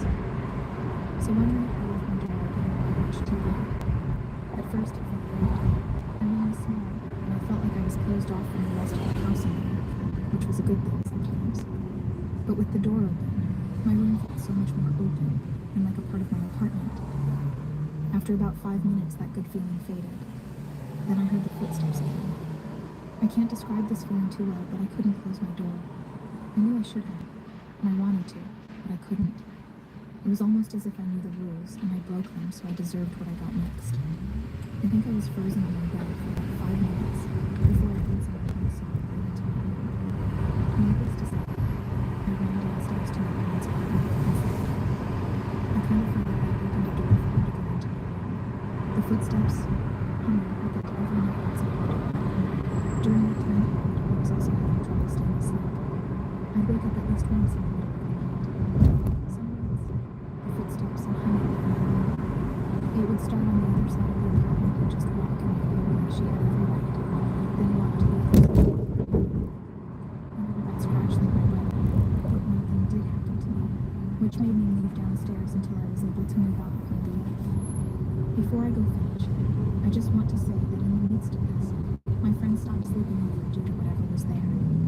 They felt the same feeling in my knees and heard the footsteps. Once a friend saw someone in my brother's room. I don't know who left the door open since I always kept it shut, and she stopped coming in altogether. Another wanted so bad to do a Ouija board session, but screw that. My mom told me about her experience with it, and that scared me into never touching one. Anyways, back to my last night in my room. So it was a normal night, except for the fact that I woke up anywhere between 2 to 4 a.m. freezing cold. I was so cold that I was shaking so much it looked like I was seizing. I begrudgingly left my room to go get more comforters and tried to go back to sleep, but I couldn't. I just kept getting colder and colder. I had 3 down comforters on me, and I was still cold to my bones. At that point, I was shaking so bad I could barely walk. I had to crawl down my flight of stairs to my parents. My mom woke up and was freaking out. I couldn't tell her what happened since I couldn't talk, but she knew something was wrong. She tried to hold me still, but I was still shaking so bad that I was kicking /knee/elbow at her and leaving bruises. I'm pretty sure I just passed out after a while, but I've honestly never been that scared. The next day I stayed in my mom's bed downstairs since I pulled muscles from all my spasming. I also chewed my tongue and cheeks up pretty bad from it. And that's the last time I slept in my room with her. What's the story with your mom and the Ouija board? Nothing really exciting. I can't even remember the good parts. All I know is that she messed around with me, got freaked out, threw it away. The only thing was that it wouldn't go away. It'd keep showing up on her doorstep or in her room. I forgot what she did to finally get rid of it. I think she broke it and threw it in the ocean. Thanks for the stories, OP. The house I grew up in was actually haunted too. We lived in a village on the foot of a mountain, and my mom said a lot of prisoners of war were buried there from World War II. I can't find any history on that place though, apart from it being Japanese-occupied territory during that time. There were also a lot of haunted houses in that village. Across from my grandma's place lived my grandma's friend. Always sent my mom, when she is a kid, to her friend's place on her end. Tells her never to look out the windows. Don't ever look up the staircase. My mom goes to that house, enters into the living room. It was a bit cheeky. Decides to look up the stairs to see if Grandma's friend was there. Instead, she sees a European-looking young woman. This was in the Philippines, probably a mestiza standing at the top of the staircase, dressed in traditional Filipino clothing. The Maria Clara, see pic. She's looking into the distance. My mom stares for a while. Grandma's friend comes out of the kitchen into the living room. Mom goes to greet her, asks her about her foreign guest. Grandma's friend is all nope. It's just me here. Mom looks back at the staircase. Right here. Yeah, thank you so much. Yeah, no problem. Have a good thing. She always told us that the Thank woman you. was way too beautiful to be a native. Ha! It looked as if she was pulled from an entirely different time period and looks alone. I used to hear all sorts of strange sounds in my first house in Lansdowne, just out.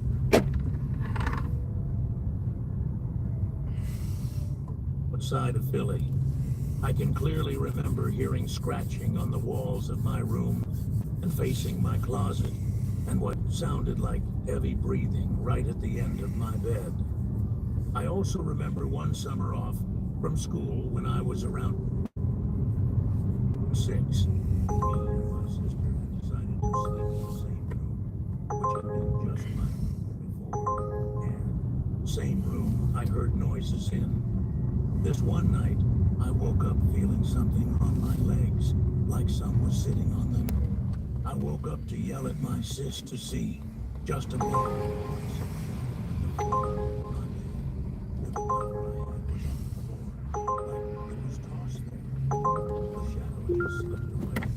And before I could even say anything, I just heard heavy breathing start. I couldn't move. I just stared at my sister's bed, a few feet to the left. At the end of my bed, she was sound asleep, not aware to what was happening. I just stared at her until I started to see her cover being pulled from the corner of her bed. I worked up the courage and reached for my bedside light and clicked it on. When I looked back to my sister's bed, her cover wasn't moving, and I noticed I could no longer hear the breathing. I walked to pick up my cover and woke my sister to tell her what had happened. She didn't believe me when I told her, and told me to stop joking and go to sleep. I heard other noises in the house, like whispering, and sometimes like someone was blowing in my ear when I tried to do homework or watch TV. But I never saw a shadow again. We moved to new home in a close town, but had to get dropped off at my grandma's place every day, so my mom could go to work. And as if something new, the last time before school was going to start, and I wouldn't see the house again. I noticed all the blinds had been pulled up, and even the windows. It was early morning in summer, nice and bright. I noticed my sister also seeing what I was looking at, but she wasn't looking around, just at my old bedroom window. Since you've graced us with your stories, I'll throw a couple of my own at you. I need a bit to type, though. I'm on my phone. Music keeps me sane as I type. Organic audio. Nurega. Good stuff. Okay, this is back. Sarah is all about making her community healthier through education and engagement.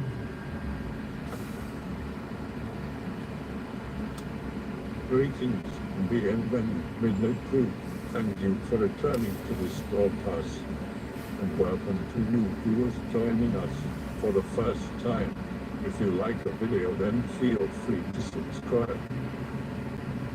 This is about a childhood experience which for the past 25 plus years, I had thought was just a dream. But now, for reasons I'll explain, suspect it probably wasn't. It's been bothering me, so I just want to get it out there and hear other people's thoughts on it, be them rational or irrational. Here goes. My friend and I had just taken the bus home from school. The nearest stop was still a few blocks from our street, and it was cold as hell and pissing down rain. So rather than walk the rest of the way, we instead went to the train depot, which was much closer. On account of my uncle worked there, and I figured he could duck out and drive us home real quick. When we got there, we were stopped by what I assume was a security guard. He was in civilian clothes and carrying a rifle. He wasn't a dick about it or anything. He just wanted to know who we were and why we there. And when we told him, he let us in. We were dumbass kids, so we immediately got lost. We weren't scared or anything yet because although the place was big and confusing, it was somewhat familiar in our neighborhood, and a lot of family friends and familiar faces worked there. So we quite happily just wandered into a random building of some kind to ask someone for help. Inside, there were more guys standing around with guns, though they didn't see us because they were all focused on what was happening in the middle of the room. It was some kind of large warehouse or workshop area, and there was a crane attached to a rail on the ceiling. Suspended from the crane was a large metal cage containing something I couldn't see. I don't know if the bars were too narrowly spaced or if it was too dark or what. I simply can't conjure up a clear memory of what it looked like besides being a cage. Whatever was in there wasn't happy about it, because it was screeching like a banshee and bashing on the sides hard enough to jostle it around. At this point, I remember being pretty scared, but my friend and I hung around to watch regardless. The cage was lowered into a shipping container through an open hatch in the top, and then a guy standing on top of the container pushed the hatch shut, and the screeching immediately ceased like it was perfectly soundproof. The container itself was dark gray, with a big logo painted on the side that looked like red and yellow interlaced chevrons. After that, somebody noticed us and ushered us out, then pointed us in the right direction to find my uncle. I don't remember anything after that, so I don't know if we asked my uncle about it on the way home. For most of my life, I've been convinced that it was all a dream, and didn't really think about it until recently when I came back to my hometown to house sit for my parents and look after their dog while they were overseas. A couple of nights ago, I went on a 2 a.m. coffee run and got stuck at a railway crossing waiting for a train to pass. I was staring off into nothing on complete autopilot until, lo and behold, I see a dark gray shipping container with red and yellow interlaced chevrons painted on the side. It shot past quickly, but I saw it clear as day in my headlights, and that's when the dream came flooding back. The following evening, I caught up with my friend when he got off work and asked him about it, but only got as far as the part with the plainclothes security guard before his eyes widened and he said something to the effect of, "Holy shit, I thought that was a dream." I let him finish the story from there as to not taint his version of events with my own, and he remembered it essentially the same way I did. This event transpired in rural South Australia during what I'm reasonably sure was the winter of 1994, June to August for the Southern Hemisphere. I'm able to narrow down the date to that because one of the reasons I convinced myself it was a dream was a big similarity to the scene from Good and you? Good, thanks. That's good, that's good. Let's keep going. But I didn't see it in cinemas, and it wasn't winter anymore by the time it came to VHS, so it had to have been the following year in order for me to make that association and have it fresh in my mind at the time. And it was definitely winter because it was cold. Anyway, that's my spooky childhood encounter with something I can't explain. I really want to know if anybody has ever seen similar shipping containers or what might be inside them. Or just post your own experiences, even if they're completely unrelated.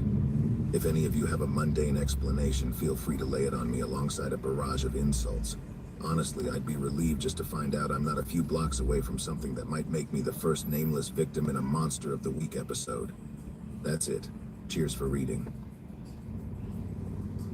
When I was a little kid, I don't remember the age specifically. I was lying in bed about to go to sleep, but I still had the lights on, maybe waiting for my mother to turn them off. Anyway, I looked down to the foot of my bed and saw this evil-looking cat looking at me, like it was standing up and looking over the foot of the bed and staring at me. It's hard to describe since it's been a long time, but I remember it was black and white, and it didn't look normal at all, and it scared the hell out of me. So I hid my head under the covers until my mother showed up. We owned a cat at the time, but it definitely was not that cat. I was completely sure of it then. For a long time, I was scared of looking down to the foot of my bed because I thought that something would be there. Eventually, I rationalized this as a dream, but when I was a teenager, I was having a conversation with my mother, and she was talking about the cats she'd owned in the past. There was one that was black and white, that had died several years before I was born, and that it had died in my room. Kind of reminds me of dreams I used to have. My brother, his girlfriend, died in his room at my mom's house when I was a teen. I didn't live with her at the time, but moved in after. She had 2 spare bedrooms, one being my brother's old room. No one wanted to sleep there, but I didn't mind. So I took it as my own room so the other could be a guest room. I had a bunch of weird sleep paralysis and dreams there. I never had sleep paralysis before that room, and only once or twice since. I clearly remember a man standing at the foot of my bed during one sleep paralysis. I would also frequently wake up screaming, but not remembering what my dream was. I only did that in that room. The weird thing is, when I woke up, I had no problems. I didn't feel any fear or anxiety over that being the room they died in. They died right in the closet doorway, at the foot of my bed, and I always left the closet door open as I slept. With all the lights off, people always thought that was creepy, but it didn't bother me. There were more paranormal things that happened there too. The poster you responded to. My grandfather lived with us, and he always slept with a nightlight. I didn't think too much of it since he had always done it. Eventually, my mother, his daughter, told me that she had a sister who died in infancy, and that my grandfather had once seen a little girl sitting at the foot of his bed, staring at him, and it scared him so much he slept with a nightlight for the rest of his life. When I was a kid, around 9 or 10, I had 2 separate experiences with this weird being. I've never had any visual hallucinations, and this is by far the strangest thing that's happened to me.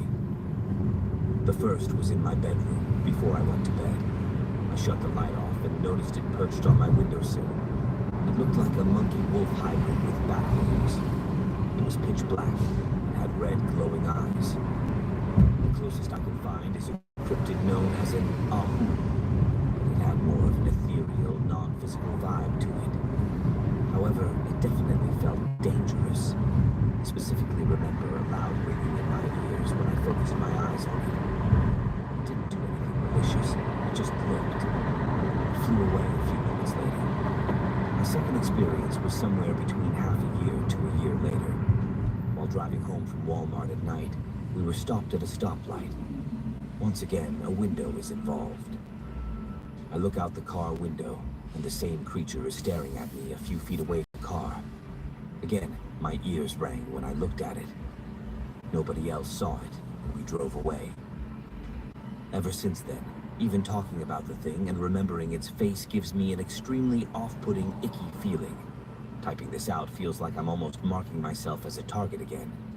If anyone knows what this is or what it could have meant, please leave some speculation. Pic is of an Ahul from Google Images. Not accurate, but gets the point across. Does 12 years old count as childhood? My aunt saw a Facebook listing for fake blood. It was near Halloween and she wanted to do zombie makeup. And it was from a guy who lived in a kind of remote area, backwoods type cabin country. But if need be, you could reach a neighbor within 10 minutes just by running. Anywho, my aunt isn't stupid and wasn't going to bring her and her children alone to some old man who lives in the middle of nowhere. So she brought my dad, who in turn brought me. I slept through most of the ride, I think. But when we got there, it was just off of a lake with a couple other cabins in view just down a gravel road. But the guy's house was deeper into the woods than the others, and you had to go a little further in through his own gravel path to even see his house. So we turned the corner to where it should be, and the first thing my dad notices is that there's a lineup of cars of every shape and kind. They don't look decrepit, they just seem like they were left there. I didn't pay it any attention because I was an idiot at 12 and was probably staring at my DS or some shit. What caught my eye was his rickety ass house. It essentially looked like what you'd imagine a hillbilly would construct on his own. It was purple and shackish, and had 2 floors which peaked like a barn does. The top floor was a bit more inward, creating a sort of rooftop ledge around it, and there was a wooden panel door with a rainbow peace sign spray painted on. The old bastard that owned the place came out in cleanly dressed. He was bald and thin, kinda short. He wore yellow rubber boots despite it not being the weather nor the environment for it, and he had khakis on with a dress shirt tucked into it.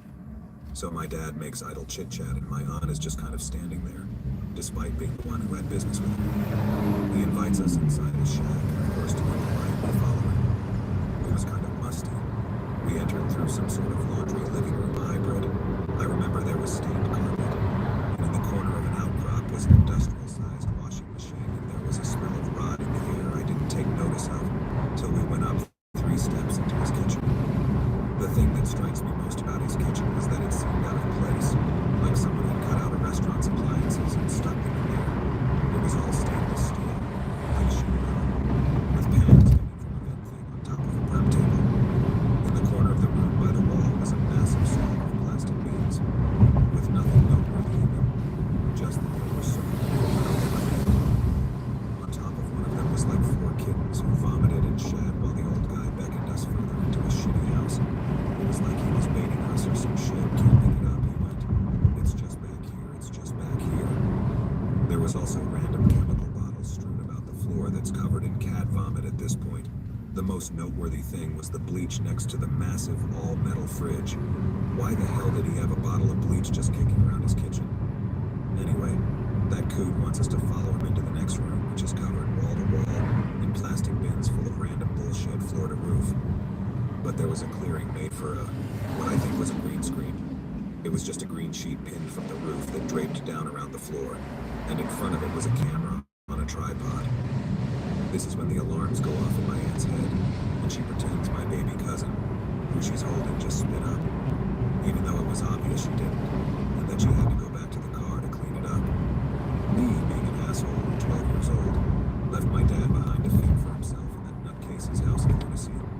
We wait like 10 minutes, and Dad comes back out, almost amused at the bizarre place he'd been walking through. With the makeup paint, and we got the hell out of there. Fun story we like to share around my aunt, pig related, the general house design from memory. When I was about 11 or 12, my friend and I were hanging out alone at my house one afternoon. We were bored, so we decided to go goof around in the garage, where there was a large bed of outdoor toys. The garage door was closed at the time. He picked out a skateboard and started riding around in a circle, while I picked out a water gun with just a little water left in it. It was a Super Soaker style water gun, so it had a pump on the front. As I pumped, the last little bit of water left in the tank started sputtering out as a mist with a white noise kind of sound. In the midst of that sound, I heard, as clear as anything I've ever heard in my life, a woman's voice hissing my name into my right ear. I was stunned, so I stopped cold while my brain tried to process the situation. I then noticed my friend had stopped on the skateboard and was looking at me wide-eyed, so I knew he had heard it too. Long story short, we ran the hell back into the house, but didn't go back into the door. Not the craziest story, but I still have no idea how to explain it. And it wasn't an obvious false memory like some other childhood stories people have. Especially since my friend corroborates it to this day. Reminds me of this story last year. Maybe he's still doing this, where he found a Deaf Aid app that filters sound and enhances certain frequencies for human speech. Where he found that if he asked questions near running water, monitoring the audio with headphones, then he would get clear, definitive answers from the water noise. A theory explaining this I have found before is that ghosts seem to have to use things already existing in this dimension as a sort of medium for their message. Also that they can manipulate such things, so perhaps the friend doing circles on his wheelie board was creating a hypnotic sound like Danny in The Shining. This set the mental scene. Then the squeak of the Super Soaker spraying mist happened to be the similar frequencies of women's human whisper. And your granny ghost or dead twin or whatever was like, sweet, now's my chance, a nod into your right ear. Could also be a deceased pet. I think my cat is still with me and experiencing unexplainable things. Like I leave my bedroom and lay down on the living room couch. No one is in my room here. They have to ask me to get there. But I'll hear the door open, and then the living room door. It's like she comes to hang out if I don't return to my room. Also things have gone missing, and then appeared right where they should have been before. Also I kind of see her. I suspect if I can see ultraviolet like cats can, then I'd see her spirit body. It is like I can see it but not see it, so I think it's ultraviolet. I showed my other cat my room and he took off scared shitless. After peering in there, it's like he saw something. Before. Sometimes stand up in the middle of the night, staring into the darkness until something freaks me out. Run out of the room to call for Dad, tell him I saw a ghost. This happens a bunch of times. Dad is getting more and more pissed by the minute. B8. Dad is cooking a meal in the kitchen. Shit flies off the shelf. This keeps happening until I'm an adult. He eventually gets so pissed off by the constant things falling off, he curses on the witch. Bags in my room take the form of faces looking at me whilst I'm in bed. B16. Browse the interwebs on the phone. Light on the wall. Duffel. Approaching. It looks like an old-style movie being played from a projector. Can't figure out where it's coming from. The shadow hand covers the movie. Shitbricks.jpg. Run to the bathroom and hide. B18. Living on my own in a new apartment now. I have nightmares about my father's old place.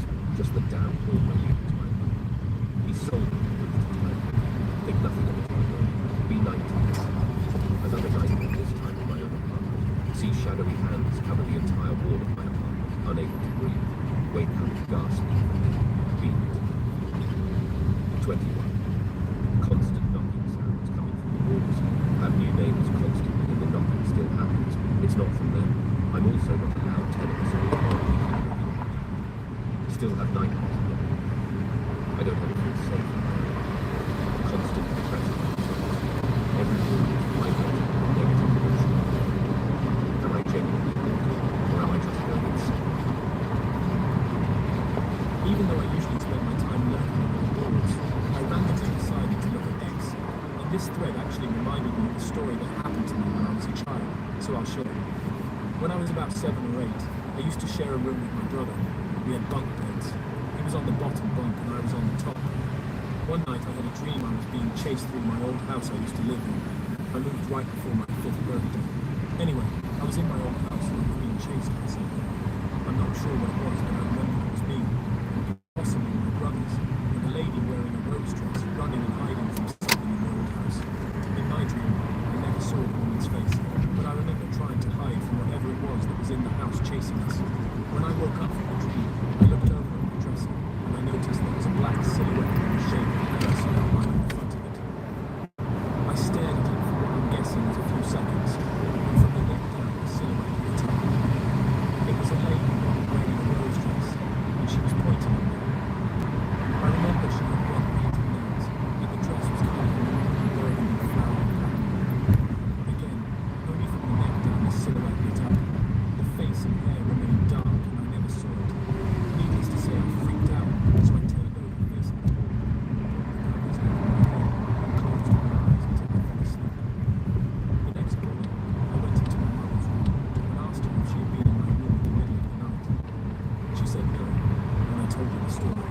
I guess she believed me and thought it was strange, but I didn't think anything more of it until years later. Now a little backstory into my mother's life. My mother died when she was 13, almost 14 years old, from a stroke. I obviously had never met her, and I heard many stories about her growing up. Fast forward from when I was 7 to when I was about 14 or 15. I was on vacation staying with my mother and her best friend, and my story about the woman I saw was brought up. I told the story to my mother's best friend, and she as well thought it was strange. My mum sat there thinking from the outset, you know something about me. And then I remember my grandmother was wearing a rose dress. I asked several times if she was mentioned, and she assured me she was being honest. I admit that the whole situation was something chalked up to me waking up still slightly dreaming, because in my dream, I never saw the woman's face. However, if it was my grandmother, that's a pretty damn dirty trick to play on the cinema. If you read all this, thanks for listening. I've never shared that story with anyone before. This reminds me of a similar story I read on here a few months back. The guy saw his dead grandpa sitting in his own chair while the house his grandpa if you had knowledge he was buried in the grass as well as he honored the grass she died. I'm very glad you read this thread. Give me a chance to tell this story that was going to happen. Like 6 or 7 out the back of the shop is closed to dry. Look out the window and see a big 2-foot long cockroach. As if you were in Photoshop and just grabbed the corner of a PNG of a cockroach and enlarged it. I remember there being another large bug that was different, but I can't remember what type. My mother didn't react at all, just kept being closed. Don't even know if it's just a big old bug. Funnily enough, one of my friends told me a story from his childhood about a giant bug also. Another one, probably a little younger than that story. The house is still being finished, but we're still living. Think of my big toys, my little baby in the story. Look at the room. Can't recall anymore, just a hole. As if I just been freaking out.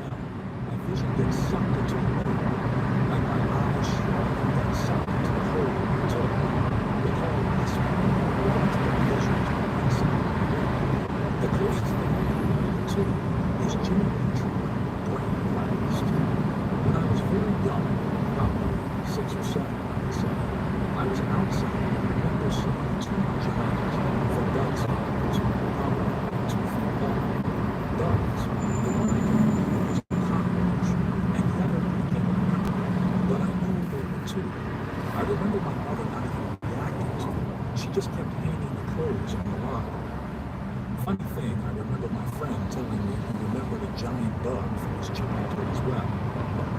This comment surfaced a memory that I haven't thought about in over a decade. 6 or 7 years old, on a hike in the woods with my family, see a large banana snake on a tree near the trail. I was very obsessed with birds as a kid. See a circular hole in the side of the slug's head expanding in contract. Decide to look inside. Recon I described. As if my vision was inside the slug itself. See a circular hole setting off slugs inside slug's head. Creeped out immensely. Don't tell anyone about it. Use the bullet to sleep, then forget about it. Randomly remember at a later point and get very weirded out. As far as I know, no animals have a brain exposed to the elements like that. Decide to look up slug anatomy. Doesn't line up with what I remember. How was I even able to see the brain with no light source within the slug in a poorly lit forest? Still weirded out to this day. The pulsating hole in the slug's head was just its pneumostome or respiratory opening. Slugs do have a circular ganglion and an open circulatory system where the brain does sort of just rest on the floor in the vein. I'll try to keep this brief. I was probably 10 or 11 at the time. It happened up on the tribal hill in Siletz, Oregon, in an area with duplexes and looked fairly suburban besides there being trees and forestry in most of that area. Riding in an SUV with my parents and Sibs, while my dad was going to pick up something from his friend's house. We all waited in the vehicle while he went in. I was in the back on the passenger side looking out the window, just bored and around. Then, after around 5 to 7 minutes, there was a guy on a bike, long black braided hair, prescription glasses, white tan leather pants and jacket, and a loaded bag. Watch him ride in another direction toward the sidewalk. I looked down at the curb and wondered if he just slow down, because that would be probably fuck up his mind. He said, and then said, that just no one single speed. Still traveling in a straight line, and then goes to the fence past the sidewalk and some grass behind the houses and the fences. I think the little grass. He goes through the fence as if it wasn't there unscathed. I saw him riding like nothing happened, then vanished. About a year ago, I asked my former stepmother about it because she was there and saw it happen. I gave specific details to give her a better frame of reference for that point in time, and she just gave half-assed answers and then changed the topic. I'm skeptical of ghosts and have more doubts, but if it's not ghost-related, how else can it be explained? At some point, I tried doing research on that area of Oregon, on the paranormal strange activity that was there, and found it out.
still next to our shopping cart, staring off into space or whatever. The store is not super busy, but still kind of crowded. A woman employee comes out of the back pushing a tall cart. She looks a little run down. Skin is rough and dull. She's probably late middle age. Pushing the cart one way, she looks over and sees me. Her face lights up, and her mouth splits into a too wide grin. Turns and starts running towards me, as if to run me over with the tall cart. Everyone else seems to fade into blurry NPCs, and my surroundings get fuzzy. Frozen in fear, the woman charging me, laughing silently. Mom comes back and puts frozen stuff in our cart. Woman turns and pushes tall cart down another aisle. Never saw her before or again. Several years later, leave the bedroom to go downstairs, alone at home. Turn the corner past the parents' bedroom. Crib is set up at the foot of their bed for when my sister's baby is born in a few weeks. Passing by and starting down the stairs, see an older bald man in black standing in the crib looking into it. Get to the bottom of the process for myself. Too scared to immediately go back and look. Finally go back up and look, but, of course, no one is there. Was also almost kidnapped once by a dude with an 80s stash and a blonde purple woman in a purple Corvette. But that wasn't very weird for the times. Oh boy, do I have a story. So I was around 12 or 13 at the time, right? And my little brother of 5 years old came into my room in the middle of the night, all like, I had a scary dream that someone was watching me from the corner in my room. So I said, okay, come here. So now we were up talking about some dumb thing like Pokemon cards or Minecraft when my brother goes silent and quickly throws the covers over his head and drops down. When I asked him what was wrong, he whispered to me in the most terrifying voice I've ever heard from a child, "The man from my dream is still here." He then proceeded to point to the corner of my room that's kind of shadowy. Now I was just thinking that he thought the shadows were a monster, so I got up to show him nothing was there. I approached the corner and noticed the temperature of my room slowly dropping until it's almost freezing once I'm there in the corner. I'm in the middle of saying, see, there's nothing here when I was cut off by something shoving me hard on my back.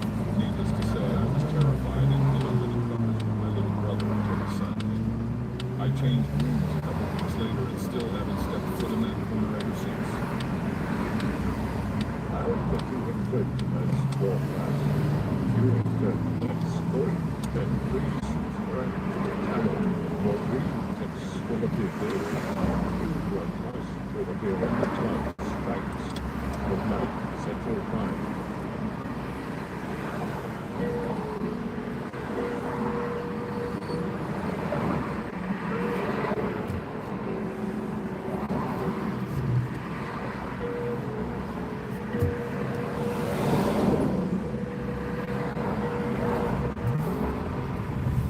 Remember to check the Odyssey and Rumble pages for separate archives of previous broadcasts.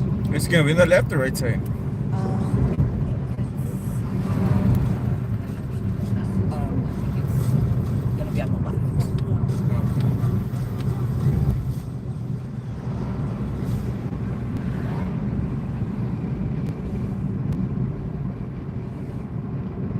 Yeah, it's right at this light, I think. Yeah, right there. Yeah. With the red car? Yeah.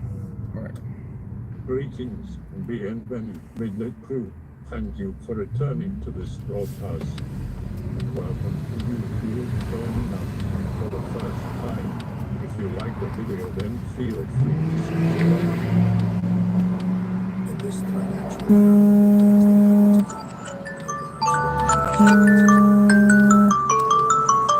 to sleep paralysis, which in my opinion does not get enough analysis from the science community. Not all negative, I had one where I felt the bed sat behind me and the most incredible sense of euphoria Yeah, no problem. There you go. Have a good day. Thank you. Another interesting was I was locked up in my bed and heard music very faintly, but it was beautiful. It slowly got louder and louder and more intense. I never wanted it to stop. Then the sound of the audience laughing was deafening, and when I snapped out of it, I realized I was hearing an arrangement I'd been messing around with on guitar, done with more intricate and beautiful voices. I wish to God I could remember how it sounded. 2 consecutive nights, we are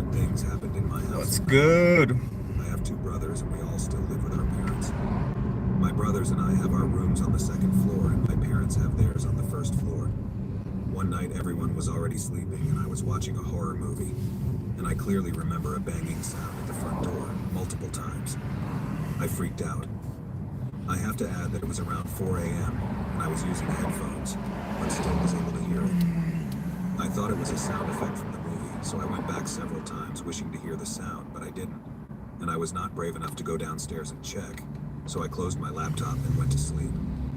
The next morning, I was hoping someone would mention it, but they were all acting normally, and I decided to keep it to myself.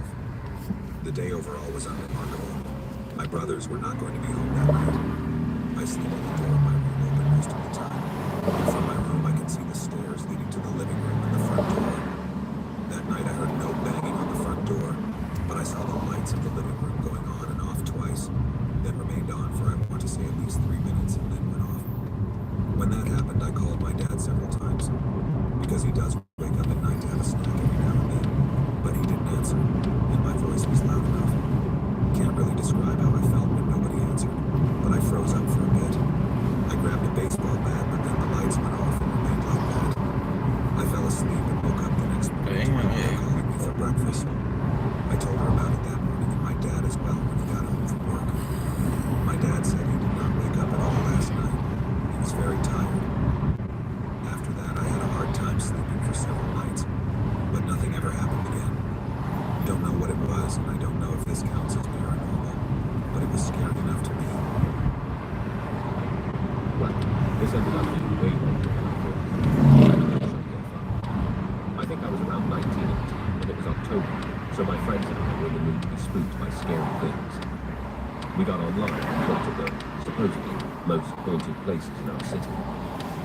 One of the more interesting places was a decent-sized park that people claimed to see shadow people at.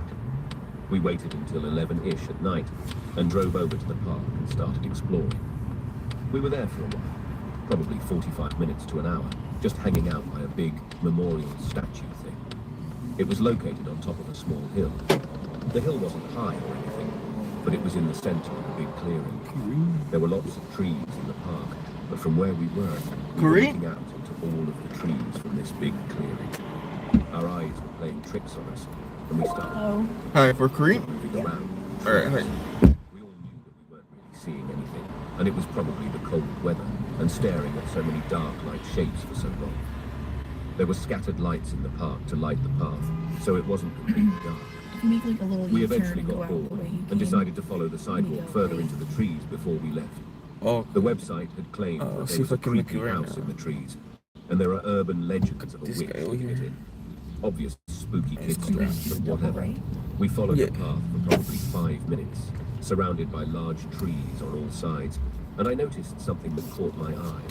Probably 40 or 50 feet in front of me, there was a tree off to the right of the sidewalk, and it looked like someone was peeking out from behind the tree, so I only could see his head and the tip of his shoulder.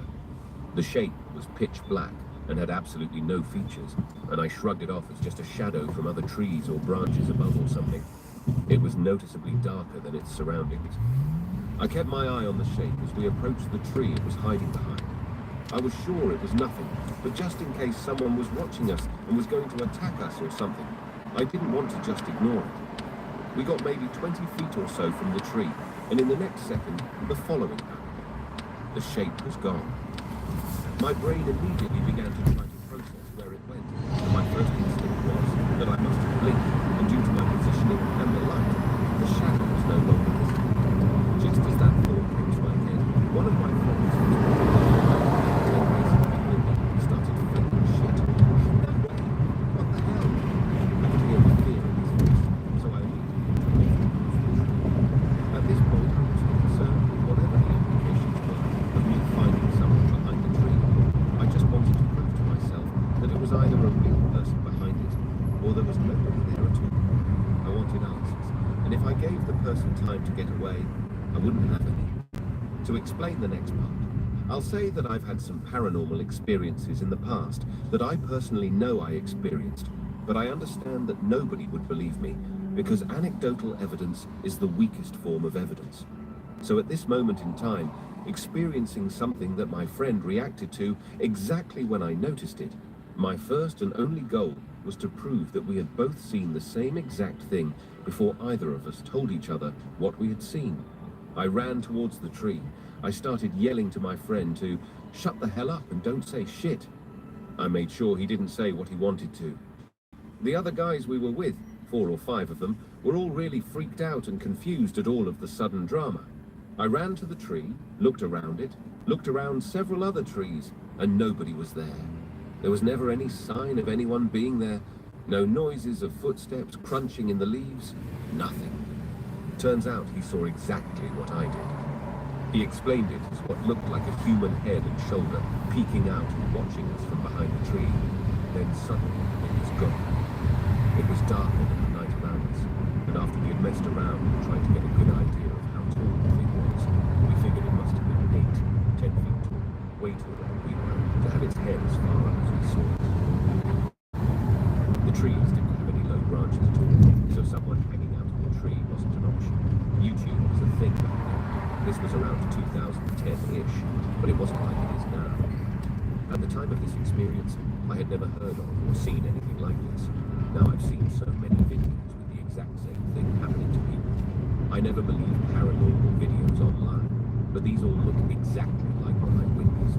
A pure black head and shoulder shape peering out from behind something, watching the person recording, then very quickly pulling that head and disappearing. Just last night, I was watching videos, and this reminded me of that night I was some years ago.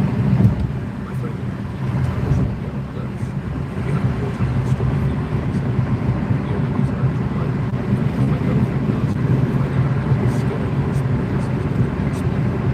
I sent him a video to him and asked me if he could remind me of it, and he started talking about how creepy it was when it was exactly what I'd seen in the dark. It's so creepy that I couldn't wait to show it. It solidified the fact that it wasn't my imagination to see it, but it was real. It's even creepier knowing that these other people have seen the same thing, and whatever is dark, shadowy, they really might be right. It makes me think that there are some sort of just creatures in these shadows, and we have no idea. I don't want to share it with you. So if you want to see the video I took, try to look up shadow person and wait and listen to the next one. Stop doing it all the time. Just got off work. Dead tired, but I know sleep won't come. Insomnia was a hell of a drug. Pills is mostly work, as I remember Monday night, a couple times in June. My friendly bartender, old in the 70s, nursing at night at the bar, and unproperly as he seems to know, advised me a couple times. We're both Army vets, so we talk about our service. As the night goes on, he talks about how he used to work for the town public works department, which entailed going into the local sewer for regular inspections, etc. Asks me if I want to hear something really crazy. Sure. Tells me how some 30 years prior, when he was in the sewers, they turned a corner down there and saw a giant spider web spanning the entire walkway with all rats and dogs and kitties wrapped up in it. Tells me that the walkway was at least 6 feet across. One dog wrapped in the web looked to be a German Shepherd breed.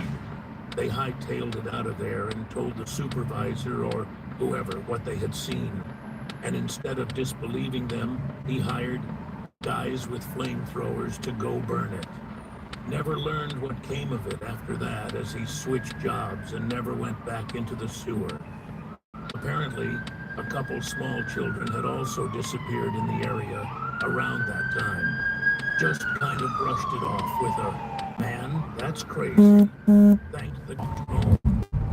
But I still remember the look on the old man's face as he told me the tale. He was white with terror. I have had a lot of them, but I will tell you one. I was thinking about this one recently. It started with my dad in World War II. He was the sergeant of the platoon. The new lieutenant got his dumb ass killed doing something stupid. The platoon lost 6 lieutenants while my dad was the one sergeant. So my dad was back in command again. I will just leave out a lot get to the reason for this all. The objective was a machine gun nest in a German farmhouse. The platoon had plenty of ammo, so my dad ordered them to sneak in through the woods and just shoot the shit out of the farmhouse. It was an active farm, and all the men were gone to war. So he assumed that a wife and their children were working the farm, and they were probably down in the basement. My dad was also a psychic, so he was most likely right about that. He was thinking they would just wait a while till the soldiers bled out, then get the woman and children out of the farmhouse. For some reason, he felt like he should do that. While he was still waiting, there was smoke, and then he saw fire. One of his men had, without orders, gone up to the farmhouse and set it on fire. He was not about to send his men into a burning building, so he took them on to the next objective. Many years later, my dad was getting us all ready to go out somewhere. I was all ready to go. My mother was in the kitchen doing something, so I went to my parents' bedroom to tell my dad that I was all ready. He was going through a chest of drawers looking for something, and I lay down on the bed while I was waiting for him. I closed my eyes, and I was wide awake, not dreaming. Something pushed me down deep in the bed. I opened my eyes, and no one was there, and I was still way down deep Right in here, the correct? bed. That's perfect. All right, there you go. My Thank you father so saw what much. was going No on, problem. Have a good day. You and he too. said, Thank you. "Leave my kid out of this." I could hear a woman telling me, "Tell your father that a commanding officer is Yeah, make sure you got responsible everything. for what his men do." Then she let me up. I got out of the bed and I told him, "The lady told me." "You heard her? She spoke to you?" "Yes, the lady said to tell you that a commanding officer is responsible for what his men do." And he said, "Commanding officer?" Then he said to the entire room, and he turned around as he said this, "Commanding officer? I am not anyone's commanding officer. I am just a soldier. That is all. Just a soldier obeying orders. I am not an officer." Years later, he told me that the woman never bothered him again after that day, and he thanked me for helping him by telling him what she said. She had been saying things to him in his dreams, but he never could remember what she said when he woke up. To me, it must have been the mother of the children in that farmhouse. Be me, be a kid in the Pacific Island area, working part-time at a rental car place. Everyone is cool and it isn't too bad of a job cleaning and parking the rental cars. Older Pacific Islander lady there, she is nice. Co-workers tell me she is a witch and jokingly tell me never to piss her off, whatever .jpg. One day, a loud, rude, obnoxious Australian guy rents a car. Nothing is good enough for him, and he insults everyone, but he is some kind of bigwig, so we have to put up with his BS. He insults Witch Lady. Co-workers all turn pale. As he leaves, the Witch Lady starts mumbling under her breath and moving her hands. I watch, but my co-workers grab me and pull me away. Witch Lady is casting a spell, don't look .mauve. Next day, I show up for work, and there is a wreck of the remains of the rental car the Australian was driving. Dried blood all over the mangled car. The manager says the guy lost control while driving on a smooth, straight, non-crowded road. The Witch Lady walks around smiling all day. I have a couple of stories to share. Visiting Grandma's house, be like 12 years old. The house is said to be the first built in the area. The place is now a city, but a few decades ago it was Meadow. A cousin that lives with my grandmother is always freaking out about ghosts that drag her feet during the night, and also some poltergeist shenanigans. Me, an intellectual, dismissed her claims because I'm a man of science. That night I went to sleep as usual in one of the guest rooms, but woke up at 3:30. To my surprise, at the end of the bed there was a girl standing there ominously, just like Pick related. I feel like my lungs are completely empty, and I'm unable to say anything, and I'm frozen in place for like 5 seconds. For a brief moment I regain control of my body and immediately cover behind the blankets. Since this was like 10 years ago, I didn't have a cell phone. The only thing I had with me at that moment was my old trusty Casio F91. I spent the rest of the night under the blankets spamming the light button on my watch because I didn't want to sleep and was very anxious. I fell asleep around 5 a.m. and when I woke up, my dad just laughed at me. My cousin told me that she had seen her multiple times. Told myself to never sleep alone again in that house. A couple of years after this incident, in another visit, we had some poltergeist activity. The restroom door slammed, and the lock, like pick-related, was set in a locked position. Because that day, we were holding some family party and everyone got scared. My dad was asking whoever was inside what was going on, but there was no answer at all. Things started to go tense since we started to speculate that someone might have fainted inside. So my dad and uncle slammed the door, but there was nobody inside. And for the last story, this one happened a couple months ago. Visiting grandma once again. This is happening during my semester, so I'm tired. It's 8 a.m. in the morning. Looking for somewhere to take a nap. There is only one room, but it's the one that doesn't have any windows, but the door is just in front of the kitchen, where my grandma spends all day. What's good, people? Door open and just lay in bed. Even with the door open, the room is quite dark, but still I can see everything fairly well. Yeah, thanks for the parking thing, but yeah, like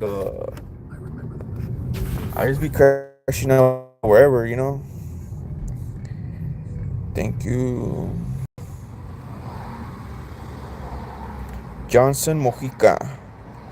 Thank you for the info. Appreciate it.